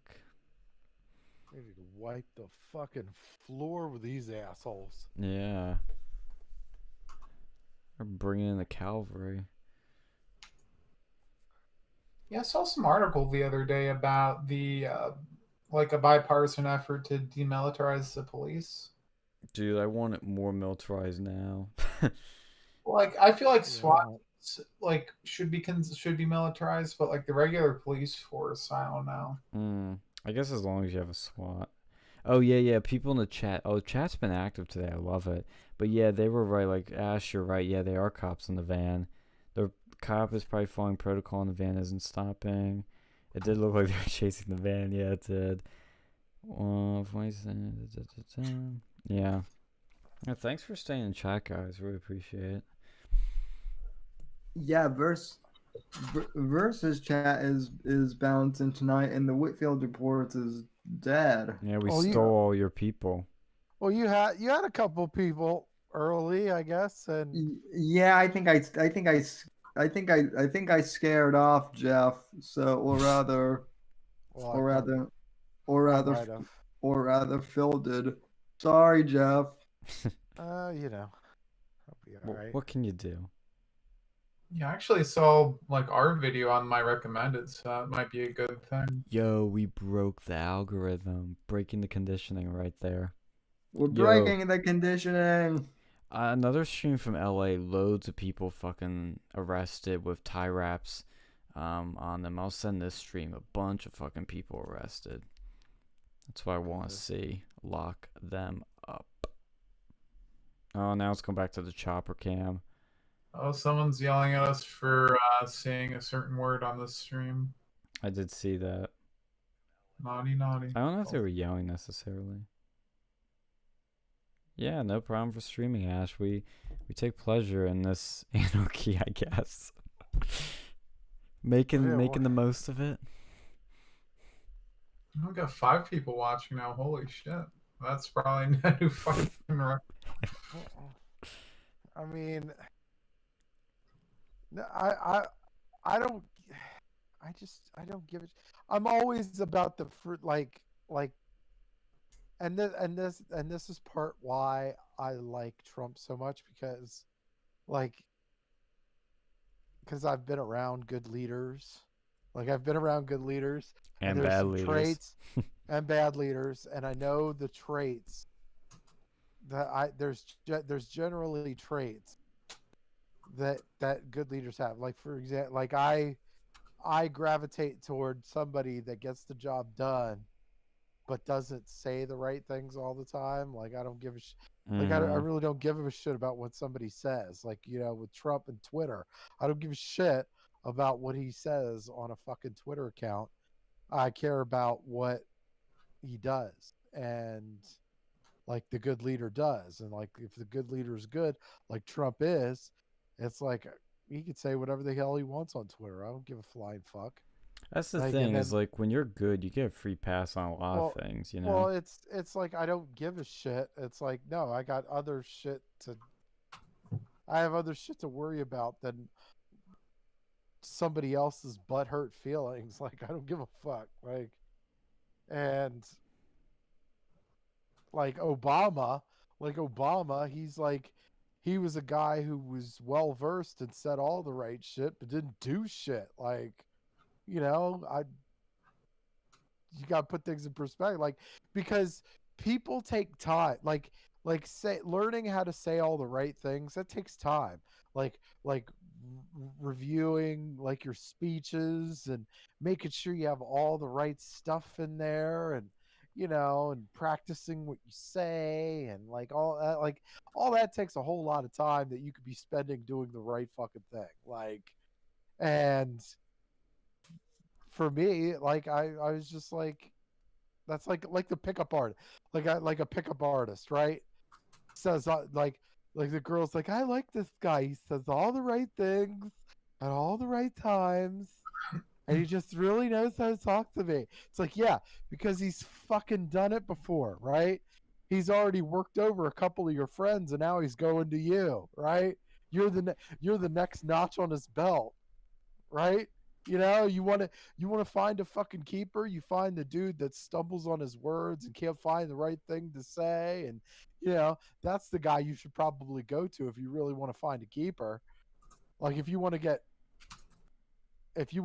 boned and ditched at 4 in the fucking morning, then hey, yeah, go for the guy who practices all his shit. Go for it. But yeah, Chat's I don't lighting know. up again. I was just responding to the use of the N-word as an indicator of who to stay away from when it is not necessarily true that you should. How do you think Obama would have handled this? Yeah, how do we think Obama would have handled this? Yeah, he would have accepted no fucking responsibility. He probably would tell like, the police to well, stand down. He'd probably blame white people. It could have been my son. Yeah. Could have been wasn't very good. I'm gonna talk to a bunch of people and we're gonna get it figured out. I'm gonna get this cop and I'm gonna wave my finger at his face. It's very bad. Not very good. The cops act stupidly. It's like, do you remember when he said that? He said that like during the Michael Brown thing. I think it was the Michael Brown thing. He said the cops acted stupidly. It was. Oh yeah, it was during. Well, it was during the Professor Harry Gates thing. He said the cops acted stupidly. Yeah. And then he said the son thing during That was Trayvon. Yeah, I remember that shit. I was like, fuck me. If I had a son, his name would be Trayvon or something like that shit. Yeah, it's like, my Trayvon could have been my son. It's like, yeah, I fucking wishes he was, you piece of shit. No, I'm just like, no, I hate the politicizing of all that shit. I don't know. It's like so like, especially that particular instance. And yes, the Trayvon Martin situation, that was the one where they completely overshot the fucking investigation. Mm-hmm. They completely overcharged. That's where I was like, and they were like, oh, it's fucking racist, man. And I was like, no, the guy overshot the case because he was trying to be famous. The chief prosecutor, he was trying to be famous. He enjoyed talking in front of a fucking camera. He was on front of all the mainstream news. Like they were all nut hugging him. And then and so he wanted to try to get this dude on fucking, I think it was 1st or 2nd degree murder, knowing he didn't have the fucking weight to get him on those things. So then any lawyer would have been like, well, fuck yeah, this is an easy win for me. Shit. And I'm going to get TV time. I'm going to look really good. And then I'm going to get make a shit ton of money because I'm going to get a whole lot of business. Yo, we have 8 people watching now. Holy shit. It's amazing to me, like how bad they fucked that one up. Like, because if they would have had manslaughter, I think they could have got him for manslaughter. Yeah. Or wrongful death, something along those lines. They could have gotten him. Punch him in the face first. I don't really. Hey, manslaughter is like you fucked up and somebody died, right? You could have made that work, right? You could have convinced a jury to pull that shit off. Like, you weren't going to get him on like 1st degree or 2nd degree murder. Like, that was out of the fucking question. But yeah, manslaughter or wrongful death or criminal death or something like that, one of those lesser charges they could have gotten him for. And Uh, he would have had to stay in Florida. He probably would have lost his gun. I don't Probably like I don't think he should have got punished. I think George Zimmerman did not do anything that fucking wrong. He was attacked by someone, a suspicious figure while he was doing his job. you were about to say George Zimmerman did nothing wrong, weren't you? Yeah. I think they went over there and they attacked some dude, and I don't think he was necessarily out there like looking to go and like shoot someone. I think he was attacked first, and you can see by the evidence that he was attacked first. I think You know? honestly he was suspicious, went and checked it out, and then escalation happened, and he had to so act in R self-defense. Espinoza, what do you mean? I'm reading your question. How do you think the media would play if this handled under Obama? Well, What he's do you saying mean by because that? like right now we're seeing the media coverage is obviously anti-Trump, and they're kind of saying Trump's he's missing from action.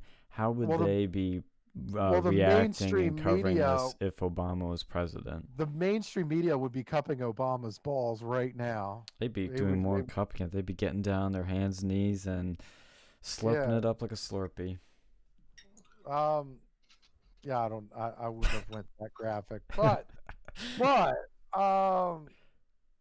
We lost 2 viewers because of that too. yeah, good job, dude. No, Well, you're doing better than I am. All my viewers are pretty much gone, I think. Maybe so. I'm just not being graphic enough. yeah, please do. No, but no, I think they wouldn't be giving Obama anywhere near the fucking grief, and I think they would, because and then he would just get the benefit of that out with everything, and like CNN and MSNBC, they'd be like, oh, the president is handling this absolutely spectacularly. You know what? I think he's one of the best presidents to ever live. All they did was nut ride him for fucking 8 years. Yeah. That's all they ever did. Well, if it were, the funny thing is, if this were under Obama's presidency, I guarantee you they would be saying, the media would be saying that is that, oh, white nationalists are trying to destabilize, Obama's presidency, right? They might be, yeah. They might say that shit. I mean, they mean- were saying, I don't know I forget what the narrative about racism and race was during the Obama years, except with the whole systematic racism with the cops. But when Trump came in, they were all like, oh my God, racism is back in America, guys. Oh my God, this is Trump's America. Oh.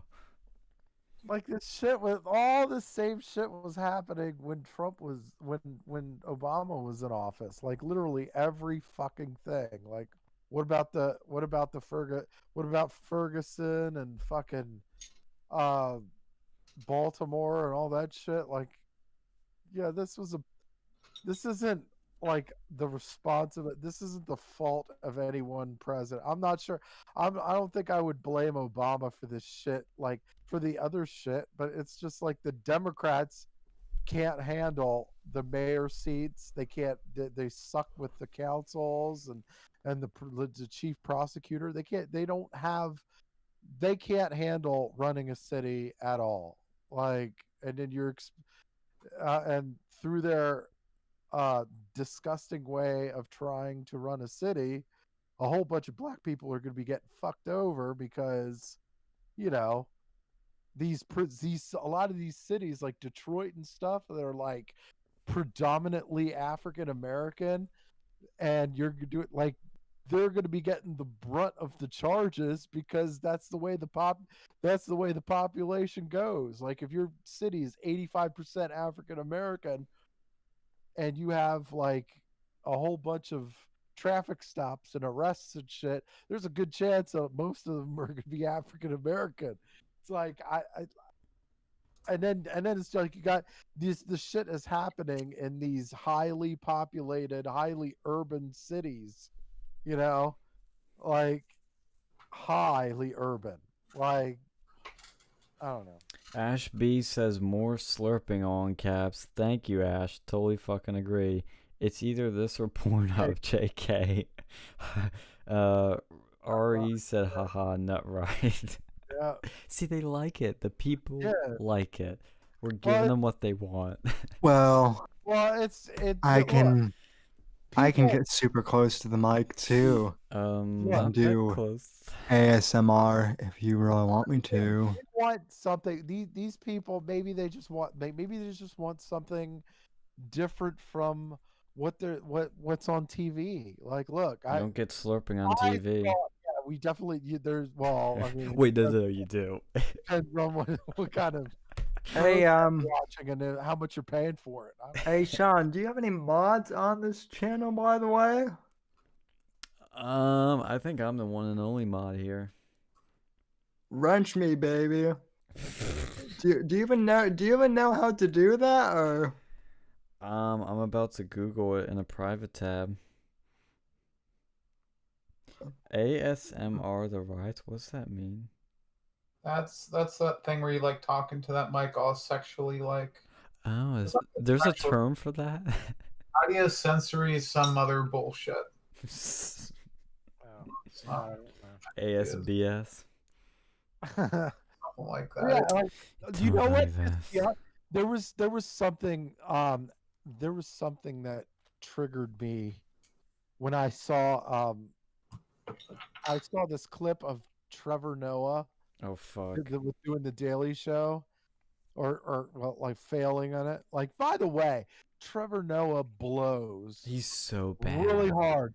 They miss Jon Stewart so fucking bad. Like he was such a great host that like other people got famous because of him.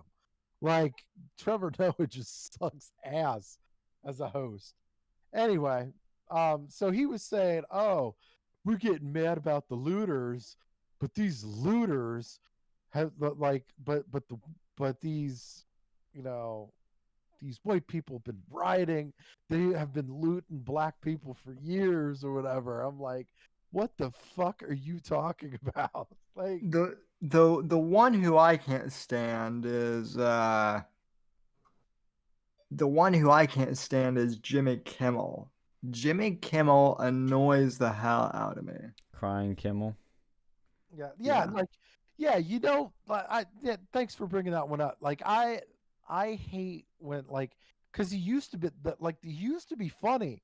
He used to be funny on like Win Ben Stein's Money and on the Man Show, and then and he fucking, like, he just had his own talk. He just fucking ruined himself and became this whole, like, did all this grandstanding and shit. Like, he had, like, he'd prop his kid up or whatever. And Yeah, like, I hate that I need shit. you, just do the right thing and vote Democrat because this is my child and I want to make sure that he grows up in a world that I can be proud of. Like, fuck you and fuck your child, dude. Like, no, and it's like, just stick to being funny because like, people are staying up late at night to watch your fucking show. Just do the fucking funny, okay? Okay, I don't mind when. Look, here's the thing. I don't mind if he has a political opinion. Yeah, I don't mind. Just don't spill it on other people. Just don't fucking force it down the throat of everybody else. I don't even mind that per se. What I do mind is when you alienate. James Corden blows ass too. What I do mind more than anything is when you karaoke. Man, I hope you wreck the car and die.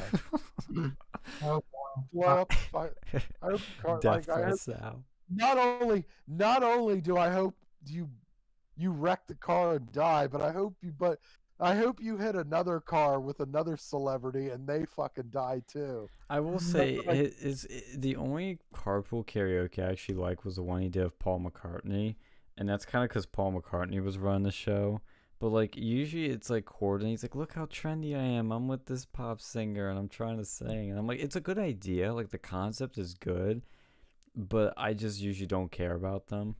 I don't like karaoke in general. I think as Gavin McGinnis, I mean, if you're gonna do karaoke, at least put some fucking effort into it. And yes, I am ripping I am ripping Gavin's rant on karaoke off, but if you're going to karaoke, at least put some effort into it. Don't just be like one of those losers at the machine who is literally just reading off you know, the fucking video teleprompter or whatever.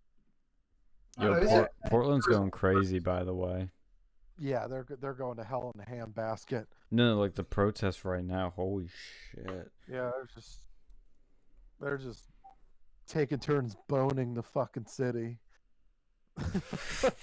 By the way, like with talk shows, I hate, like, there's probably nothing that I despise more than politicians guest starring on these fucking talk shows. And Stephen Colbert is like the worst. Oh yeah. Culprit of that shit.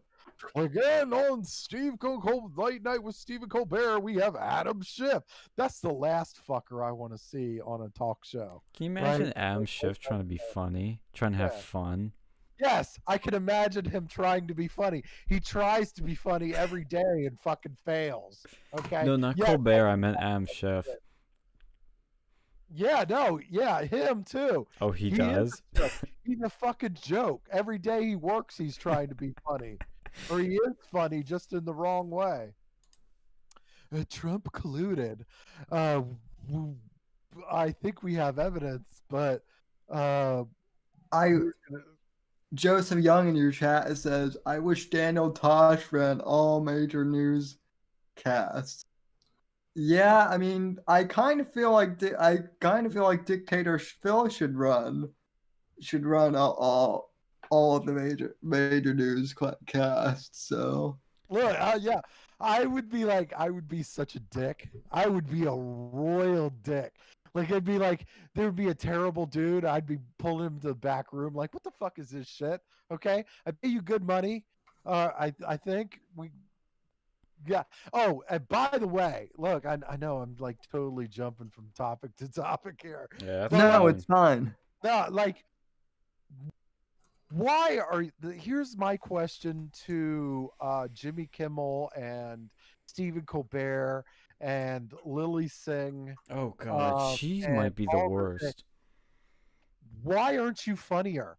Okay, you have like a shitload of writers on your fucking team. You don't even have to tell your own fucking jokes. You have other people writing them for you. What the fuck is that about? Well, they're all Democrats. They have that same shitty sense of humor. Like you have anywhere between 10 and 20 writers. Like, what the fuck? You're telling me that Steven Crowder is funnier than you are, and he only has himself and maybe a couple of other people that he's like, working with? How the fuck does that happen? Like you just like, what is going on there? Wait a minute. Did I forget anybody with the talk show hosts? Oh, well, Jimmy Fallon, that unfunny motherfucker too. Like, oh my god, could you like? There's just nobody's funny. Nobody's funny on late night.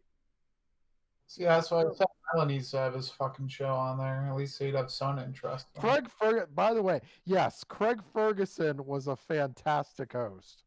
He was fantastic. I was pissed. I was pissed when he was replaced. I think he might have left on his own, but like I was not happy because he was one of those ones that I always that I really liked. I was like, and he had the off-color humor, and he's still kind of like it was very funny. Yeah, I definitely. What do you think of Conan? He lost his humor like fucking. I don't mind. I actually don't mind Conan. He's the least obnoxious. And I've got to get this out there because Fuck Seth Meyers in the ear. Okay, yeah, Seth Meyers. Oh, he's so he's the obnoxious. worst. He's the worst. And because he's all he does is like political, and it's almost as if he does like the Weekend Update, but he's not as funny as Dennis Miller or Kevin Fallon or anything like or Kevin Norm. Nealon or whatever. Like he's Oh. not even as funny as any of those guys. Oh, Phil, what was that first name you said? Dennis Miller. The one who kind of got my show, the one who kind of got me started in political comedy somewhat. Yeah. So, But he was really fun. Like when he did that. Oh, Chevy Chase was pretty funny too. There was a lot. There was a couple of them. I think it was Jimmy Fallon who fucking wrecked it though. He was like, well, and then Seth Meyers fucking ruined it, and Michael Che's kind of funny, but like Colin Jost, man. Colin Jost ruins shit too. Man. I don't know what the fuck is wrong. Like, I don't even watch Saturday Night Live anymore because it's fucking terrible. Literally the only time. Dennis had. Oh, sorry. There's a delay. Well, You can go, Sam. Well, I was just gonna say Dennis has a special place just because I used to call into his old radio show and he used to like plug my stuff way back in the day. I kind of learned some stuff about political comedy from him, and I recently did a podcast with his old radio show producer. So, in case people are wondering why I like him so much, that's why. And also, speaking of Jimmy Kimmel, I still to this day love Adam Carolla, who used to host Love Line. Oh yeah, I loved Adam Carolla, but like very smart guy, by the way. Funny, and he set people up well. Like he was that guy that was that kind of that made fun of himself to make the whole joke or the whole skit funny. Like he was the guy that took the bullet. And like, but it was funny. Like it was because you could tell, like he was the guy that ended up making the whole skit kind of funny. Like, yeah, I don't. But I mean, Jimmy Kimmel was funny on the Man Show. It was just like, I don't know. He just ruined himself when he did his little late night shit. Who is actually? Here's an interesting question. Which comedian, late night host, somebody that wants to be funny or is trying to be funny, who fell the hardest when going woke? Joseph Young just said Pete Davidson. Pete Davidson is a piece of shit. I'm sorry. Yeah. So. Well, yeah, but I don't. Yeah, I don't think he's. I mean, Kimmel, and in this kind of, I would say Kimmel fell the hardest. It's possible. Yeah. And the reason I say that, the reason I say he fell the hardest is because again, he used to co-host with Adam Carolla, who, granted, Adam says that he's not like a conservative, he's more of like a libertarian. I mean, I basically identify as, Adam Carolla. Basically, I'm not like super far right. I'm not super far left. I'm more center right, granted, but I'm more of a libertarian on like a lot of stuff. And you would think that with like being friends with someone like Adam Carolla for like 30 years or however long he and Jimmy have been friends, that like Jimmy will be a little more. A bit. Yeah, Fred. Okay, so Fred Armisen. Yeah, I did like Fred Armisen. Yeah, I thought he was really good. But I didn't like Fred Armisen when he like left. I think he did a lot of stuff that was kind of I mean, I think he's pretty funny when he on Big Mouth, like he plays the father, the sexually weird father on Big Mouth, which was kind of, I don't know. But it's like most of the stuff, I think he did Portlandia. I think that's like awful. That's like such an awful fucking show. Oh, God, Phil, you think Portlandia is awful? Yeah, it's hit or miss. It's hit or miss. It's not. Oh, It's not enough to keep it. No, I take it back. Look, there's a couple of shows that I thought there was a couple episodes that I thought were funny, but it's like, you know how it's like, you have a show that if there's only one good episode out of the whole fucking season, that it's like Hmm. not worth watching. Yeah, that's Portlandia. Well, maybe you've been watching it from a different lens that I have, but I think Portlandia is hilarious because you were talking about Portland being a leftist right shithole, Sean, and Portlandia, from what I've seen of it, basically like satirizes all of that, Hmm. and basically like, so yeah, I mean it's not the funniest, but it does a great job of like pointing out, how ridiculous Portland is. So Well, speaking of Portland right now, I'm gonna pull up this one stream Yeah, that I'm trying to get, but test there is a the bunch shit out of of that movie. Holy God. there's a yeah, this one stream's really dying right now, but there's a stream that shows a bunch of protesters and definitely Antifa uh facing off against police, like, and there's like a big sort of gap between them, but there must be 30 people with umbrellas. That's Antifa. Fucking umbrella guy must have rubbed off on Maybe- some people. They need to do something like, they like they need to do some real dictator shit, like Ban umbrellas. no, they need to make an example out of one person. Burn his umbrella. Yeah, I- no, shove a gun muzzle up his ass and pull the trigger. I'd be careful with that sort of shit. With these fucking anarchists, that just eggs them on. It's like fighting terrorists, man. Because a lot of these people aren't any different. Like, Je- look, Jesus, hey, that's what most successful people do. Look, when you take over a business, a lot of the times they recommend that you do one of those statement fires, right? Yeah. Whenever the first person fucks up, you fire their ass in front of everybody and go, "Look, motherfucker, I just let this dude go. All right, and if you keep this shit up, you're next." It's called a new CEO move. That's what Scott Adams calls that stuff. Yep. Yeah, John Taffer, I think he called it a statement fire. God, I fucking love Bar Rescue. I don't know. It's not like a lot of his stuff fails, but like, But he gives Yeah. good advice. yeah, he does. It does. It's some of those concepts though are fucking awful, but I mean, I do like the science that goes behind some of the stuff that they're trying to do. It makes me never want to own a bar though, because shit looks hard as fuck. I'm trying to I just want to remind people in the chat to please, on both the Versus stream and the Whitfield Report stream, please hit that like button, folks. It helps us both out. And So, subscribe. Yeah, Like, subscribe, and and- share. and sub. Like we love doing this shit. Like we really do. And I like being. And we're trying to get other guests on. We'll have a guest on Saturday. We're actually, like, on Saturday, we're actually going to do we're going to do a long tie with the Democratic Party, like the long dark history of the Democratic Party as far as African Americans go, because there's definitely like the racism, the blatant racism in this country stems from the fucking Democratic Party. I mean, we really talk about like the KKK and a lot of the segregation in the South and shit. That was all Democrat shit.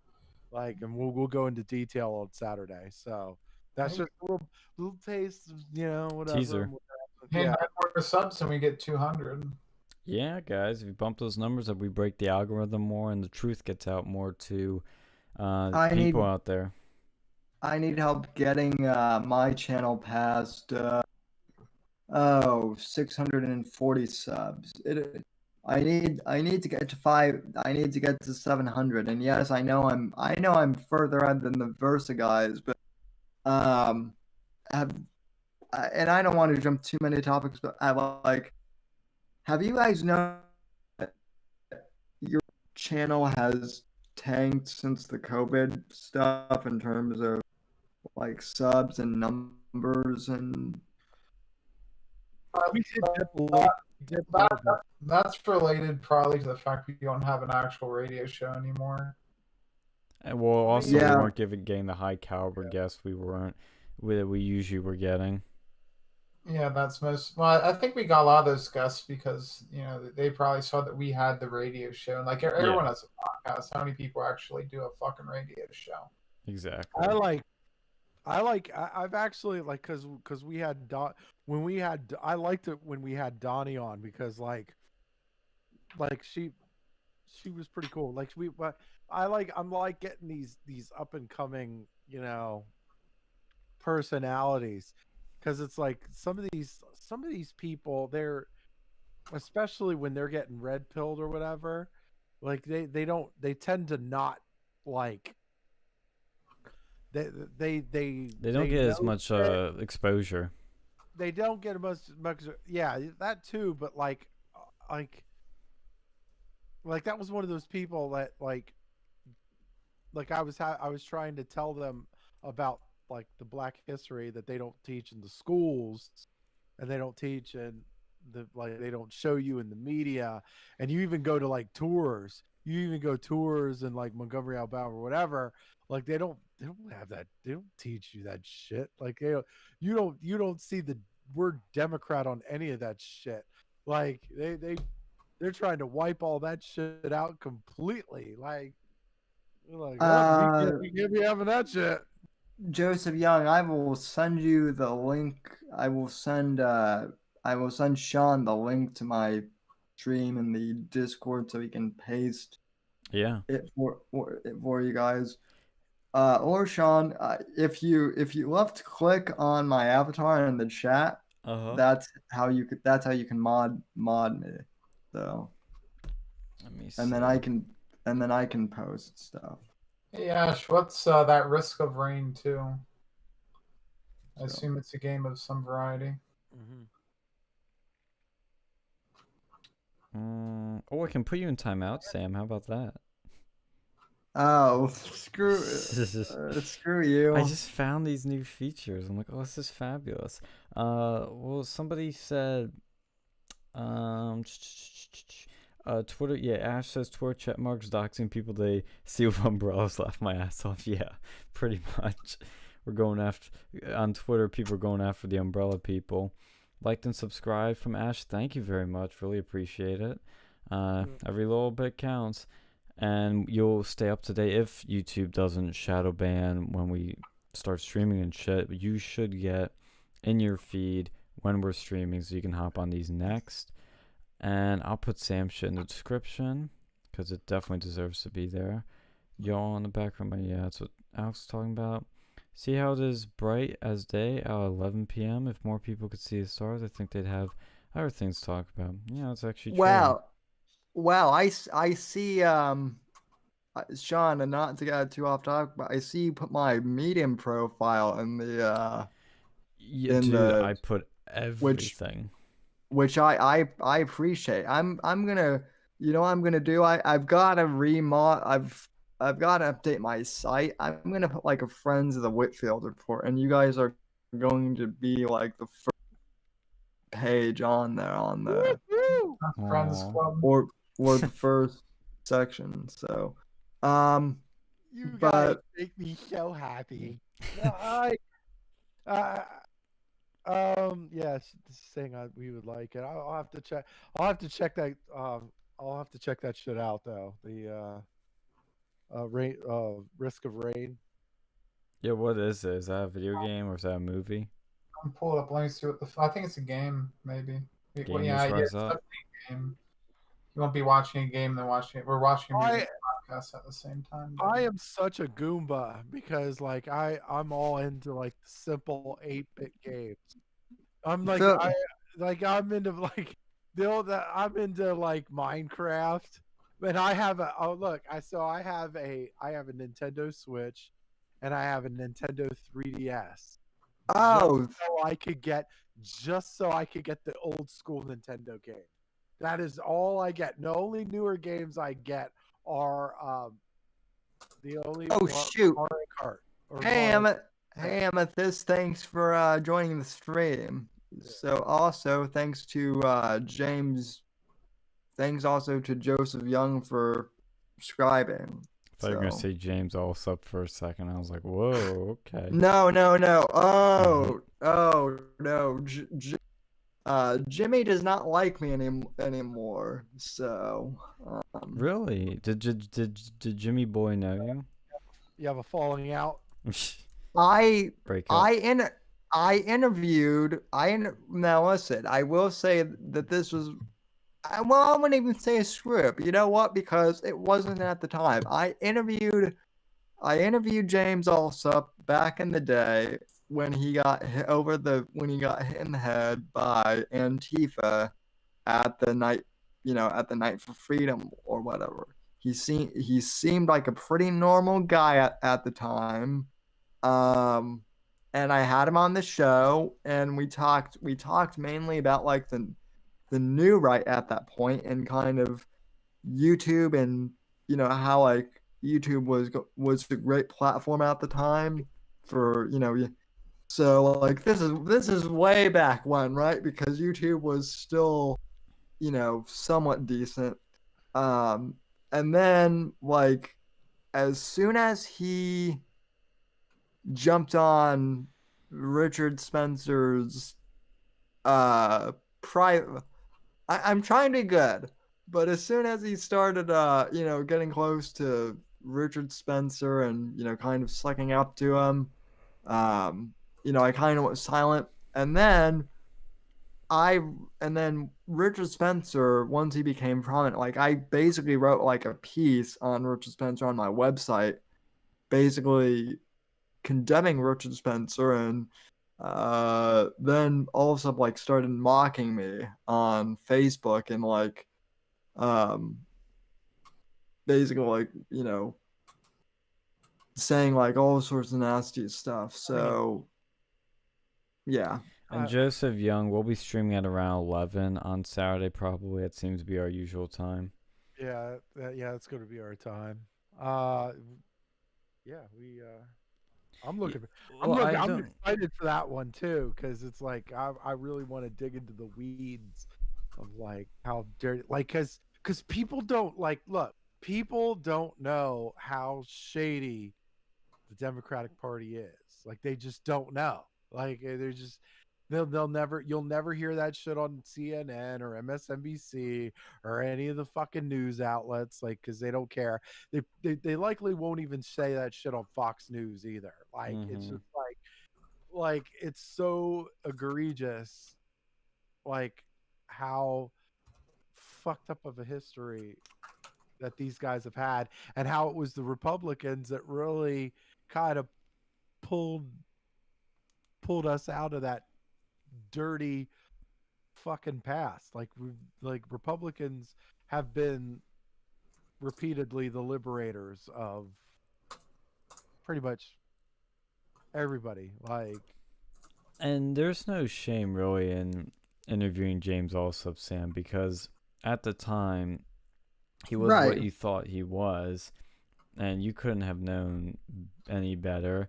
And there's no shame in interviewing anyone, honestly. Like, well, I'm really fucking to interview Richard Spencer. Like, I've known people which, for other reasons, I think are fucking idiots, but like at least for that, I don't blame them for, because you're doing journalism. That's what I was gonna say too. Is even on top of that, it doesn't even matter. You should be allowed to interview whoever you want. There's freedom of association. There should be no, just because you're interviewing somebody you like or dislike doesn't mean you agree with them. You're interviewing them. That's journalism. Journalists interview dictators. They interview ex-terrorists. They interview people that have murdered people. There's people that have interviewed Charles Manson. Do you think those people are buddies with Charles Manson? I will say that. Yeah, CNN interviews Richard Spencer more than anyone else. Right? You're bad CNN. Well, no, don't say that. You're way better than CNN, but in terms of race, I'm not gonna say that because they're fucking racist. I would interview. I would pretend just to see how he'd react. I'd pretend I'd be one of those like Southern like KKK guys. Like, we're gonna send them all back. Get them all back there. God damn it. Like, yeah, See if he buys something like it. that. You know what I like about you? You're about as pasty white as it gets. God damn. Just to see his fucking reaction or whatever. I don't know. I'm like, I wish I now my one complaint. Well, I mean, I have several complaints about YouTube, but one of my main feature complaints is I wish you could pin comments in the chat. You can do that. Yeah, I think you can. I right? know you. Well, I know you can pin comments. I know you can pin comments, but I'm not sure if you can pin chat comments. Oh, you in, mean like, the live stream? Yeah, Oh, exactly. yeah, you can't, unfortunately. They only stay up when they do a super chat and it lasts for a certain amount of time, but that's it.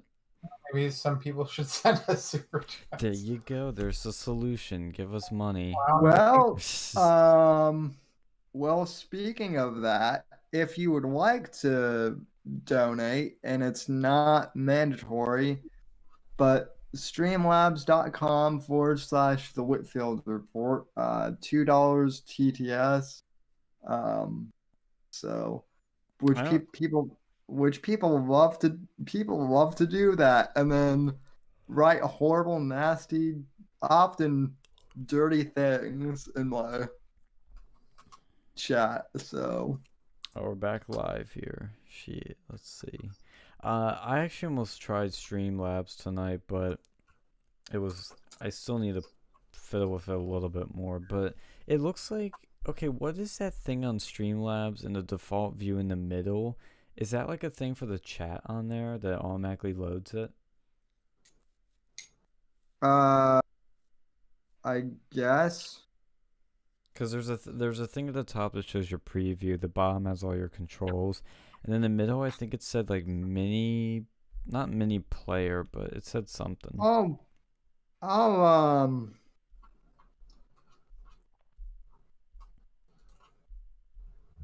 I was trying to figure out what I'll that definitely was. I'll definitely if you want, I can look at it with you after the show. So this is really bad radio right now. Us talking behind the scenes stuff, Yeah, but talking these about our people don't Streamlabs. care.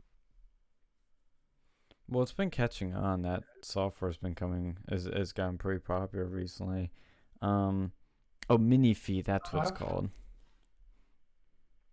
Yeah, no, I've heard of Streamlabs like years ago. I don't know what's going on now. Yeah, I've heard of it too before, and it's dawned a new phase. Oh god, they're looking at Antifa up close and personal. Ew. And they put like a fucking fence up.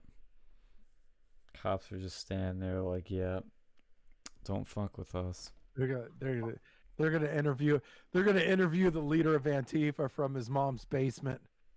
I don't think they have a leader. I think they just go and circle jerk each other the whole time. That's the And thing. maybe that's Yeah. how they do it. Fucking Biscuit's the leader. No, I Yeah, think they're Uncle fucking- George they'll is. be like, So what's the goal that you're trying to achieve with this anarchist association? And be like, my mom took my video games away from me, so now I'm screwing the whole country. Screw you, Trump. Like, what? Okay. No. Now, Like- see, Phil, your impression of of Antifa is a lot funnier than mine. My impression is it's the school shooter kid who has. Yeah, it's probably the same thing. Like, the jocks were making fun of me. I can't take this. Where's the nearest gun? Oh my god. Fucking. Joseph Young in chat says, I don't know if you guys already mentioned this, but did the police officers get released from federal oversight? I don't think so. I don't think so. I think one of them's in. Wait, one of them's what they said. One of them was in protection. What the police officers from?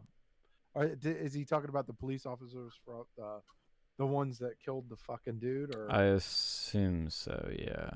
yeah, like, Because yeah, like they kind of went missing. The other three went missing basically. I think one of them went into protection because he was getting like threats and shit, which whatever. And then I don't know. I don't know where the other two they kind of kept it hush hush. Speaking of news shit that I just forgot about, it's primary night. Let's yeah. see if I know the Okay. Steve King one was up. I think he Like, lost. Yeah, he lost. Well, good riddance. Good riddance, that piece. So what actually happened with him? Give me the lore on that. Okay, I need to go check it because I remember we got into an argument about this at Turning Point once. Let's see, he lost pretty badly. Oh, choo. Yeah, Randy Feenstra got 46%, and then Steve King got 36%. Okay. That's a landslide. Yeah. What he said, let me find it, because I don't want to misquote him. It's on the wiki. Where's my wiki? Don't let the door hit you with the good Lord split you. He sang that like, oh, okay. Actually, shit, I found it. It is on, I think, immigration multiculturalism. In 2016, was it 2017? Okay, 2017. Steve King wrote, "Culture and demographics are our destiny. We can't restore civilization with somebody else's babies." When asked about his comments, King stood by them, saying, "You need to teach your children your values with the intermarriage. I'd like to see an America that was so homogeneous." I struggle with that fucking word. Homogeneous. Yes. Yeah, there you go. It's a long day, and I have to wake up early, so I'm slowing down mentally. That we look a lot. Yeah, he said, "I like seeing America that is just so homogenous that we look a lot the same." And the Daily Stormer praised him. David Duke praised him for that. Oh, fuck. Yeah. You know what He's gone. I fucking hate when these news and media people bash the fuck out of the United States, but then they glorify China, like they totally cup the balls of China. I'm like, oh, it's like, you know what? We're diverse. We should be proud of our diversity. You know who isn't proud of their fucking diversity? China. They're pretty goddamn homogenous, right? Nah, I don't know, man. They're kind of are, but they're kind of not. Like even the Han ethnic makeup really is a bunch of different like ethnicities in there. But I mean, no, I mean I'm saying from culturally, yeah, they're all yeah, I'm saying that's what I mean. Like culturally, I mean you have like different types of different types of Asian in China, but like as far as like having black people, like they don't even treat them that good. Oh yeah. The Uyghurs, I heard they don't treat them very good over there. Did you hear about I read that in the newspaper. Did you hear what happened with that McDonald's with like in China with like them banning black people? And then they had that one protest, which I think it was the predecessor to Tiananmen Square, where it started out as a race riot because some black dudes banged all the Chinese like college students, and they got triggered. So like a bunch of incels rose up and demanded democracy at the end of it. Like, it was a pretty humorous. I can't imagine your black ass because I only have 2 inches of Asian power. Yeah, like they made a rule where like because I think it was some African college student, like because this was back in the 60s and they had some sort of college exchange student, and the dude kept having multiple like girlfriends or something, and the Chinese got all pissed off because they were getting some game on and fucking lots of pussy. I'm trying to find the fucking. Where is it? There was this thing he said recently about white nationalism or something. And, oh, here it is. And again, I'm getting the context I have. He said, Well, there's two instances. He said, "What is a white nationalist?" And Steve King answered, "First of all, I think you have to be white." But then we've got Rachel Dolezal, who didn't even have to be black. Be black is a derogatory term today. I wouldn't have thought so maybe a year or two ago, but today they use it as a derogatory term that implies you are racist.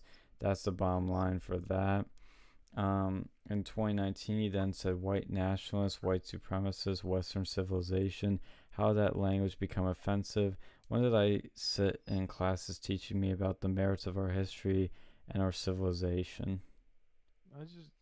Rachel Dolezal, she just wants to get some color, like Ariana Grande and whatever. Yeah. Everybody wants a piece of that now. Well, that's why they demonize white people so much. Exactly. She's not my type. She's the reverse Michael Jackson, except for I don't think she molested any kids. Allegedly. Allegedly. I mean, he's dead though, but I mean, they have that documentary out there, and that's a whole nother. Yeah, that's a whole nother can of worms to open up. I'm gonna look at more election results before we go. I'm still sticking to my opinion that Ariana Grande looks like she's she's a child, and if you She does. If you poke her, if you think about poking her, you're probably a pedophile. Just saying, you should probably. Oh no, she's kind of hot. Yeah. Just saying. All right, wait, who? Put it away. All right. We're talking about Ariana Grande, Sam. Yeah. Dude, Ariana Grande sounds like something you'd find on the Taco Bell menu. Not my type. So. Look, I don't think she's like 10 out of 10 hot, but she's like, she came in and she was like, "Hey, want to go upstairs?" I'd be like, "Who the fuck am I to say no?" Yeah, I'm not really particularly. No, you go up to her hotel room, and then Chris Hansen leads you here. Have a seat.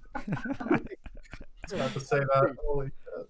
I mean, I would be honestly a little bit uncomfortable at first because, yeah, she does look fucking younger than she is.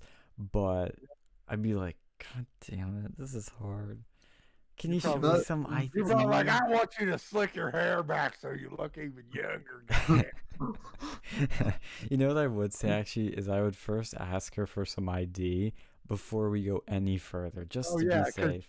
Because those young kids don't have fake IDs. I'd be bringing a flashlight. I'd whip out my phone, turn on the flashlight, and check for those holograms.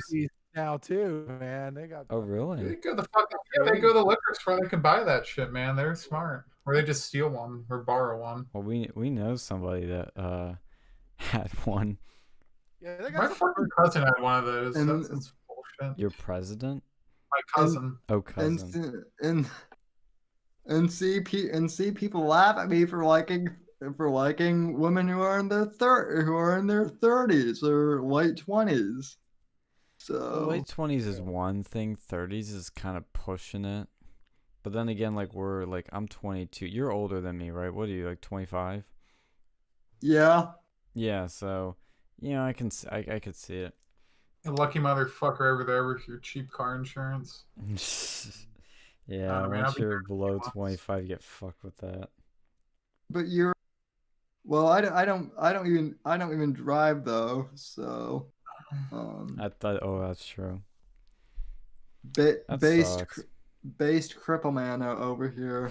I have a friend of mine who has a handicap-enabled van. You can drive that. I was gonna say you should try one of those.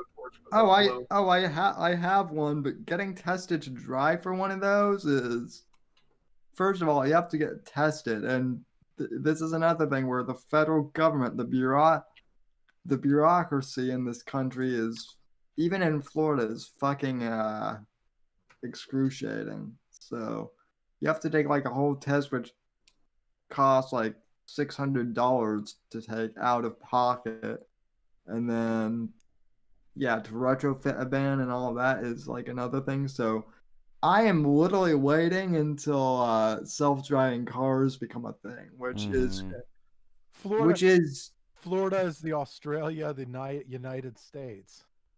All kinds of weird. easy girls and fucking crocodiles and shit.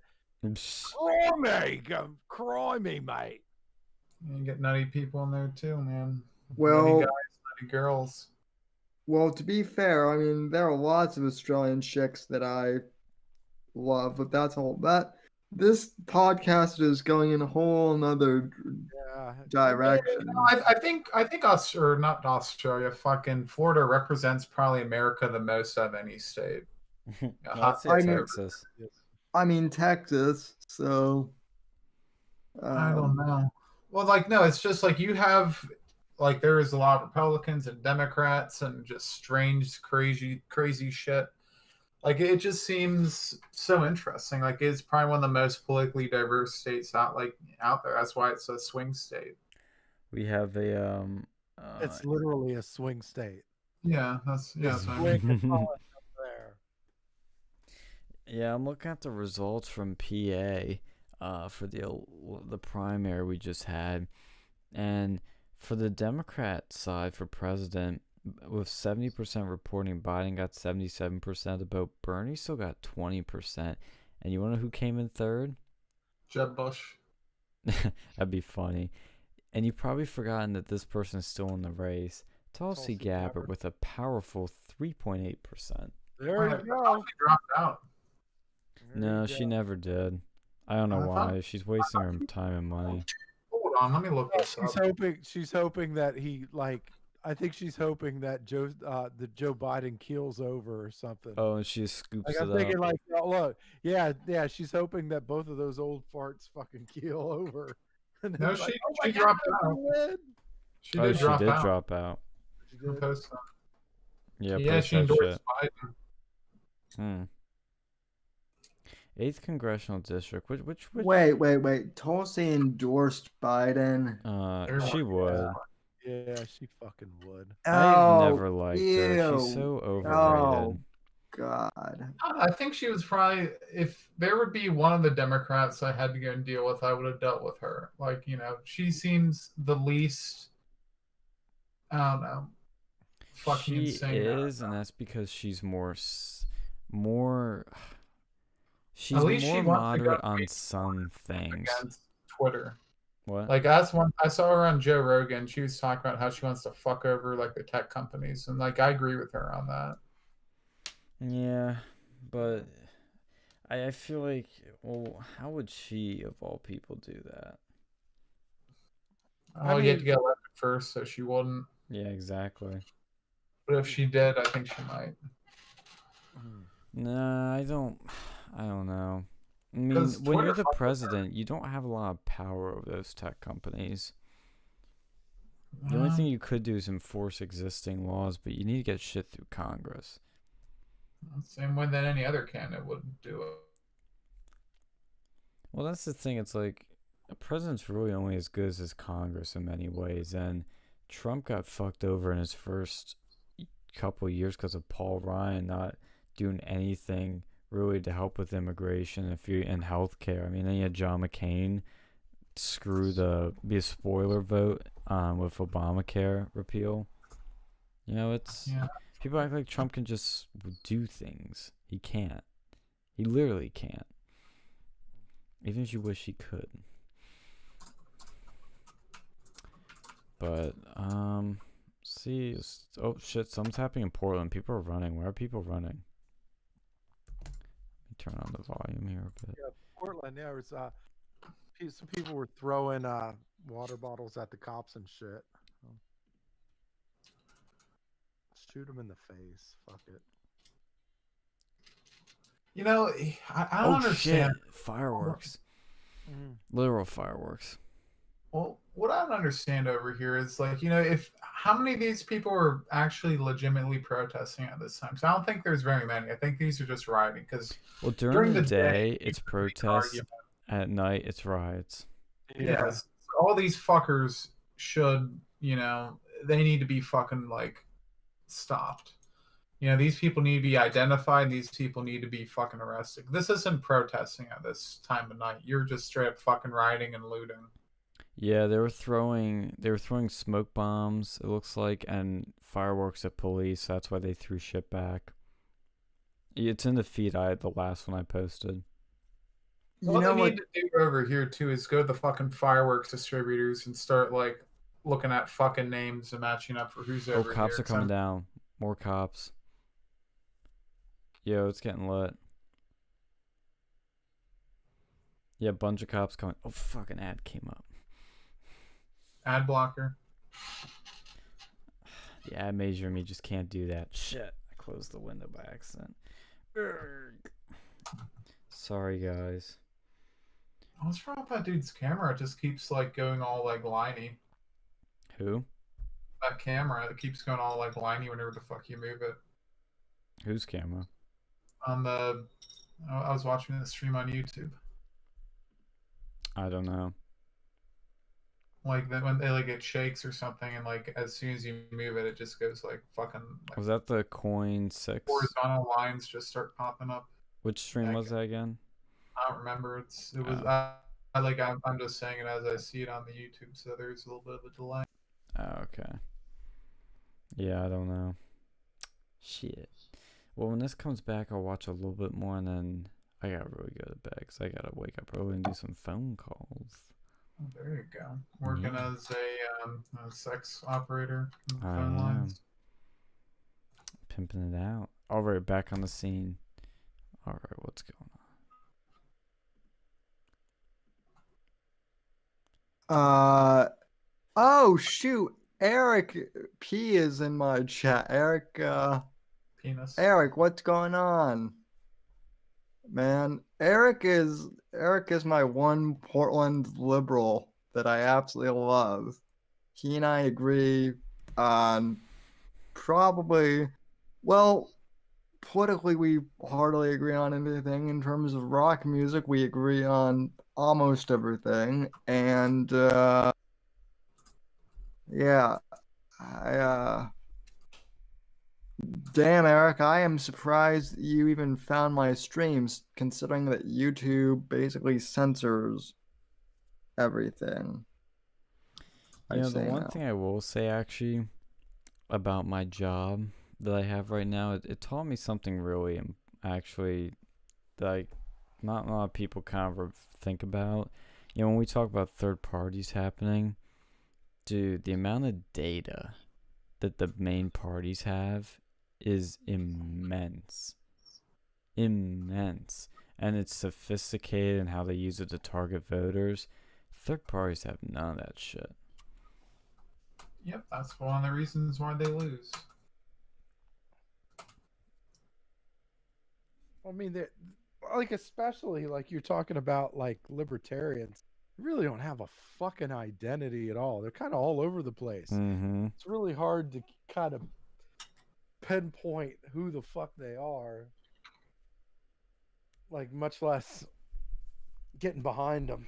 By the way, Eric, I'm simulcasting just to catch you up. I'm simulcasting with my friends Phil and Sean and Alex. That's Dictator Phil, goddammit! On God damn it! I'm fucking with you. Settle down there, Alex Emmerich Jones. I can yell too, and even pound. Phil, not me. And not you. I was calling Dictator Phil Alex Jones. So. Heading north, continue to go north. So turn the fuck on, get the water turned. Getting away from the police activity. Phil, I have to ask you. You said that you're part of Goomba, so does that mean you're part Italian? Jennifer, you have some information from police. What are they tweeting out now, Jennifer? One of the interesting points is, remember when Jenny Young was up in that parking garage area, and she said that could have been a spot for You her. can't make no spaghetti, no Police said pizza. that is where As one of my anybody Chinese else friends were said, coming I'm from. Said some part people are Roman. throwing them from Damn it! parking I'm the garage. one So whether that is the legitimate same one that half Jenny Goomba was in or here. not, we can't So confirm Yeah, that. I'm half Italian, man. Police You gotta are telling get the people old to disperse shitty to the joke or north. whatever. They are Hey, do you specifically have? asking them to It's move like, north, hey, do you have saying any this is once Italian again in you? an unlawful She's like, assembly. no. They will be Hey, you making want arrests some? Bada and using bing. force. And to that point about arrests, we Oh. confirmed that they made one arrest, and that was several hours ago now. I love that hot Italian sausage. A funny pattern that I'll we give see you, I'll in give you a dangerous fucking pattern we see Italian in these sausage, protests huh? is Yeah, the use of fucking, fireworks fuck thrown, out of here. generally starts the police ladies firing back do, with the tear ladies gas do and down plastic here in grenades, but you Florida. can see the So fireworks Cops are being pushing thrown. all the This has happened protesters night back after in night Portland. after Lots night. of and they're going Indians are down the treated in streets. very Lots of dangerous businesses situation. are boarded up with plywood. Can Jenny Young hear us and- right now? Jenny, can you hear us? Okay, let's see. Yeah, they were using fireworks. No, we're still out of contact with Jenny Young. Jenny, Can you hear me? Yeah, now we going hear to you, another Jenny. Go reporter. ahead. Jeff, I can hear you, Jeff. Can you hear me? Yes, go ahead. Okay, so Oh we my did God. watch Get on your that skateboard. Go, go, go. entire ordeal play Yeah. out right here at the fence at 4th and Salmon. I want We to show caught you him. He was on what's a left, though. skateboard. Richie, He if we was could turn the trying to camera around. escape. Yeah, I hate leaving those this area fucking because skateboarders, protesters man. were When I was going at to Penn this line of State, some police, fucker on a they were skateboard like being, hit me and like almost knocked me on my protesters were throwing ass. water bottles from And a car did this the area same thing a few right years here where the later. bushes are, this building. Yeah, they should have We were standing up they there should earlier, have and I told you all that protesters kind of gathered in right those there, holding and we needed cells, to they should have leave a because it designated wasn't safe, for Right? protesters to be Should have following the designated media Bubba, and like so when getting you in that when you area. go through And booking what and they- you go what in the happened holding cell, is there's we a left, big- some protesters left, there's a but some big dude stayed, waiting to give and you they some started throwing extra things at loving. police. They started throwing. Love and tender. Yeah, love and tender, and he's like big too, like he's Real big. smothering. Because yeah, that's my biggest fear, dude. My biggest fear of going to jail is not so much, like what's gonna happen with my future or whatever. It's my fear is getting raped. My fear is getting raped in jail, man. That is terrifying. Now, has that always been the thing where like people get their like ass pounded in prison? I feel like that must be a more modern phenomenon. I mean, Someone needs to go and like look up the fucking history of prison rape. What's actually scared me was when I listened to FPS Russia's prison stories, and I just realized there's a whole culture. Like, yes, obviously there is a prison culture, but it's worse than I thought it was. I thought, you could kind of sort of stay away from things, but you gotta be careful of so many things, and you gotta learn quick, or else you're gonna get really like the shit beaten out of you or worse. And I have a friend who was in juvie as a kid, and he said that like even in juvie there's weird stuff that goes on. So oh shoot, Eric said, Eric is from Portland, by the way. He says the building I work in was already vandalized, graffitied, and windows broken. Jesus. Yeah. Fuck, man. what do they do on the inside? Be safe, Eric, man. Don't. Yeah.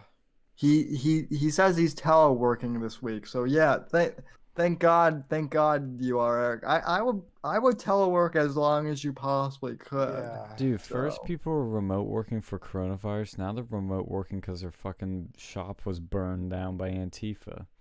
Well, so that's the other fucking thing that I don't want to go off on another full rant here, but that is another question I have, is like between the coronavirus and now this shit, are we ever going to reopen as a country? Because because I feel like, now with all these protests going on, it's not fucking safe to go outside now, at least not at night. And this stuff will calm down. Like with especially the National Guard, ever since National Guard came in, things have been way calmer. Like tonight, not a lot really happened. Like the fence in DC in front of the White House was getting rattled a bit, and some smoke was thrown. Same thing here, some smoke was thrown. But it's nothing like we saw those first 3 nights, I'd say, when literal buildings were on fire. But all these things eventually die out, and oh shit, the cops come down the street. Here they come. And the virus will eventually get better. I mean, we will reopen eventually, especially if we get a vaccine sooner rather than later. But We'll be back to normal at some point. This is a fucking joke. I think this whole coronavirus shit's a fucking joke. I'm starting to agree with Alex here on this one.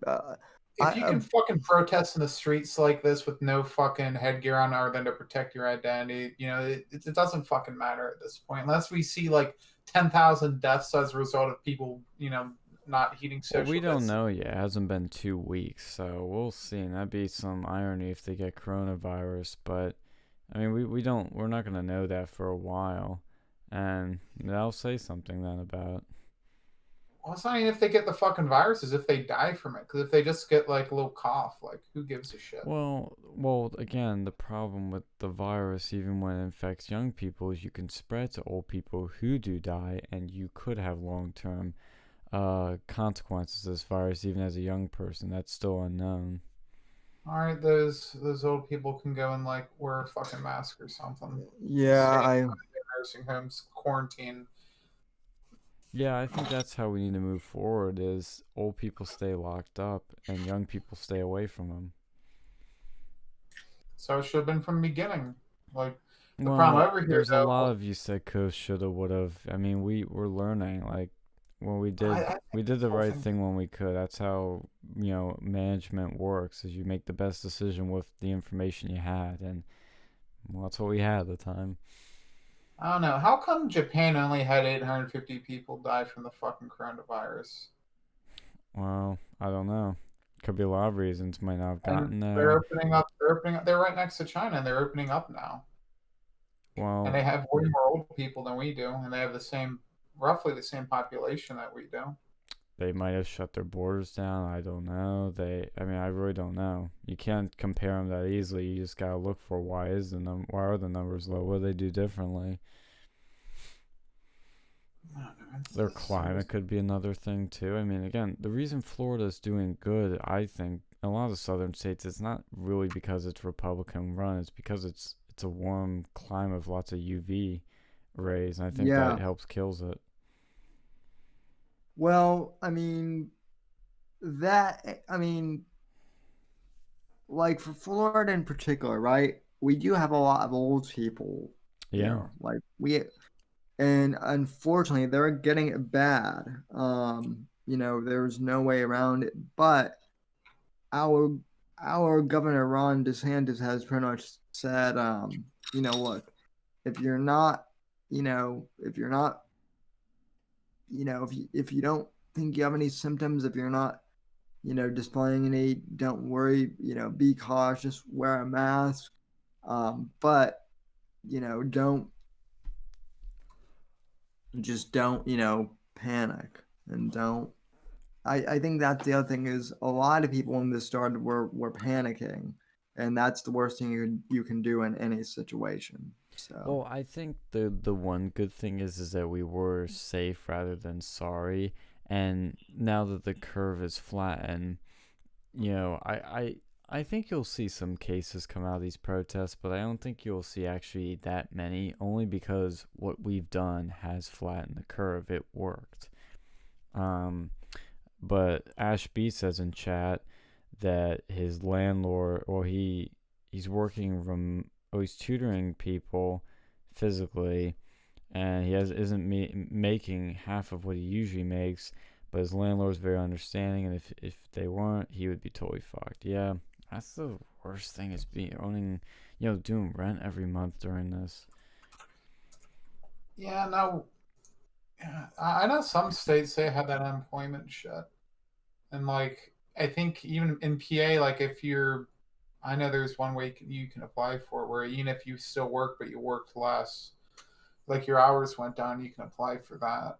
I know some people have, and, you know, it's supposed to be a little bit better. But, like, honestly, their response, like the financial response, was just like all over the fucking place. Like, some people who shouldn't have got it.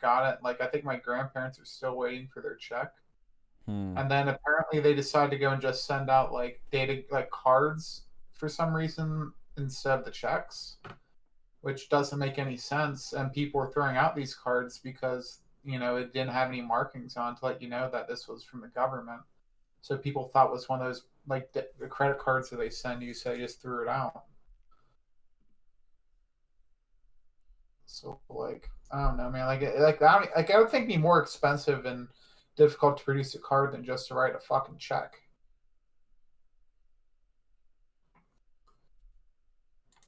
Yeah.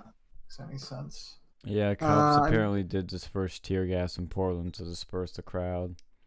I'm just reading my chat. Amethyst says I'm working from home this week too because our building is right next to the police station. Oh shit. Yeah. Amethyst, I haven't seen you in chat in a long time, so I'm glad you're here, and I hope you're I hope you're doing well.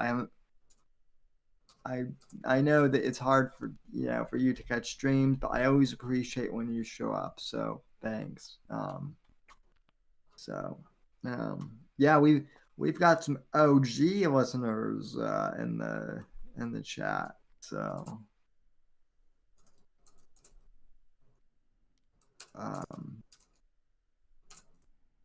yeah, this reporter from CBS is in tear gas right now. Man, Portland's a fucking war zone. Graffiti everywhere. The streets are all gassed up. Sirens everywhere. Cops, Antifa. Wow. Yeah, this one place called the Nines, which I guess is a pretty popular place, all boarded up. Jesus. Yeah. Just helping out the minority communities over there by fucking up, the whole business district. That's real great.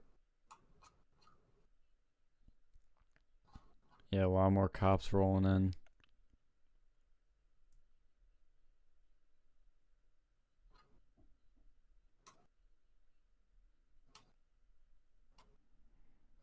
yeah, where's the Portland? Did you put it in Discord? I put in the hotline, yeah, it's right before the Tulsi article.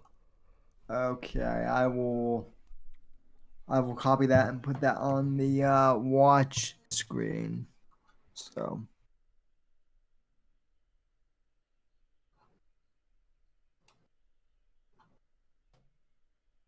yeah, police are going by in vans with loudspeakers saying this is a civil disturbance and unlawful assembly.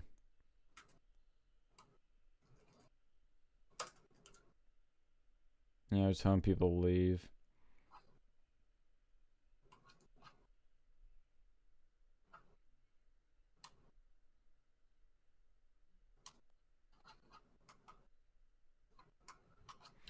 This may be a stupid question, but I just don't know this shit well enough. What exactly does tear gas do?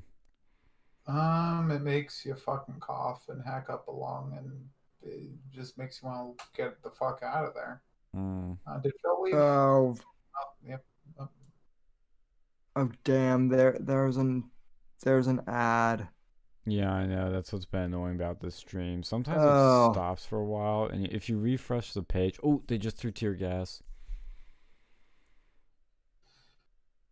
The ads will go away if you refresh it. It will shorten it to like a 15-second ad.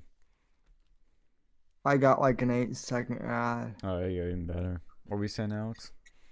Yeah, like I know in the military they have people like you have to go and breathe in tear gas or whatever, put on a gas mask while it's going on. Like it's non-lethal. Oh yeah. And that's why I was saying if Phil was still here, he'd probably have some experiences with that. But I think he left.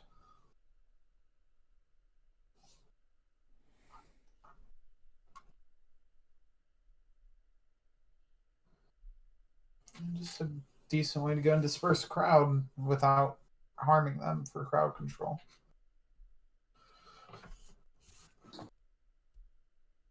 Yeah, I was like watching that one stream you had on earlier, and like people were complaining about them using tear gas during the pandemic, but like, how the fuck else do you disperse that group of people? You use like are they gonna take out the fucking fire hoses again? Then you're gonna have people saying that's racist. So I mean, yeah, it's kind of bad optics.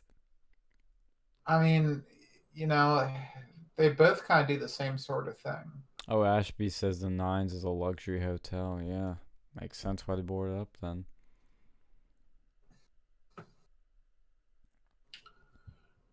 Yeah, police are just patrolling the streets, trying to get people to leave.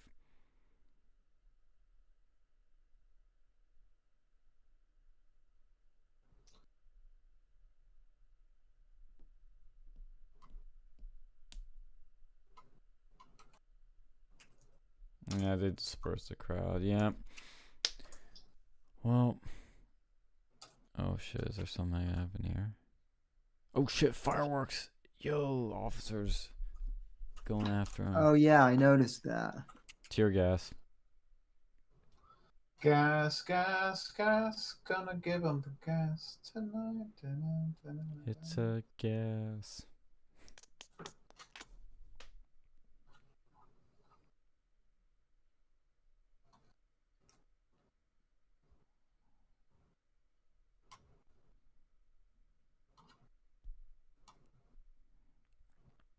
Yeah, more tear gas shit.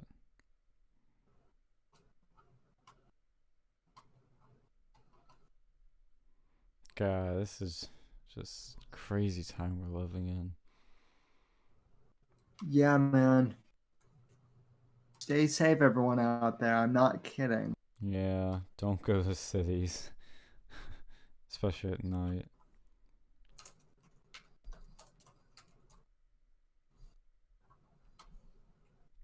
Well, I'm gonna have to go to bed because it's getting really late. I need to wake up really early. At least for me, it's really yeah, early. Man. Yeah, take it easy. Yeah. Wish I could stay up more with you guys. Oh yeah, here's some earlier footage when they were dispersing the crowd.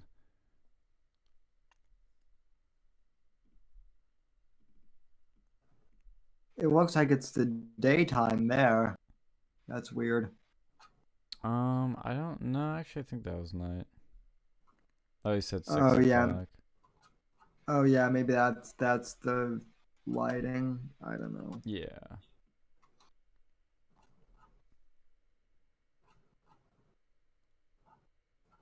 Oh yeah, it was the guy with the truck.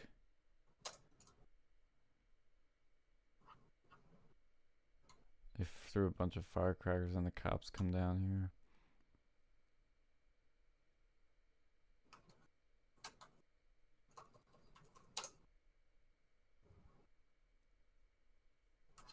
And there's a fucking ad. That's their way of telling me to leave. Get that eye block, man. I'm telling you. Nah. Can't do that. Can't do that to my ad people. Well, thank you everybody for tuning into this simulcast with Real News on Versa here. And also with Sam from the Whitfield Report. And man, chat was lit tonight. Thank you guys, especially Ash. You were really lighting it up tonight, making a fun time for all of us. See any last comments? Yeah, thanks again for streaming, fellas. Yeah, no problem. It's the light pollution, matey. The city never sleeps, they say. Yeah. Quick shout out to the Whitfield Report crew. We had a bunch of people in chat here. Obviously, Trad Wife in the beginning. Don't know where you went, but thank you for tuning in. 12 Pack, always appreciate you tuning in. Jeff, when you were here earlier, thanks for popping in. Eric, love talking to you, man. And I will respond to your Facebook messages, bro. I just need to get caught up on those. Amethyst, as always, I appreciate you popping in, and please, hop into the Discord. I'd love to catch up with you some more. And thanks for tuning in as well. Sorry you showed about the end here, but anyway, thank you guys for tuning in to the Whitfield Report. So God bless one. So good night, and God bless, and God save this great nation. Thank you guys. Have a nice day or night or whatever it is. Stay safe and wash your fucking hands. Yes. Take it easy.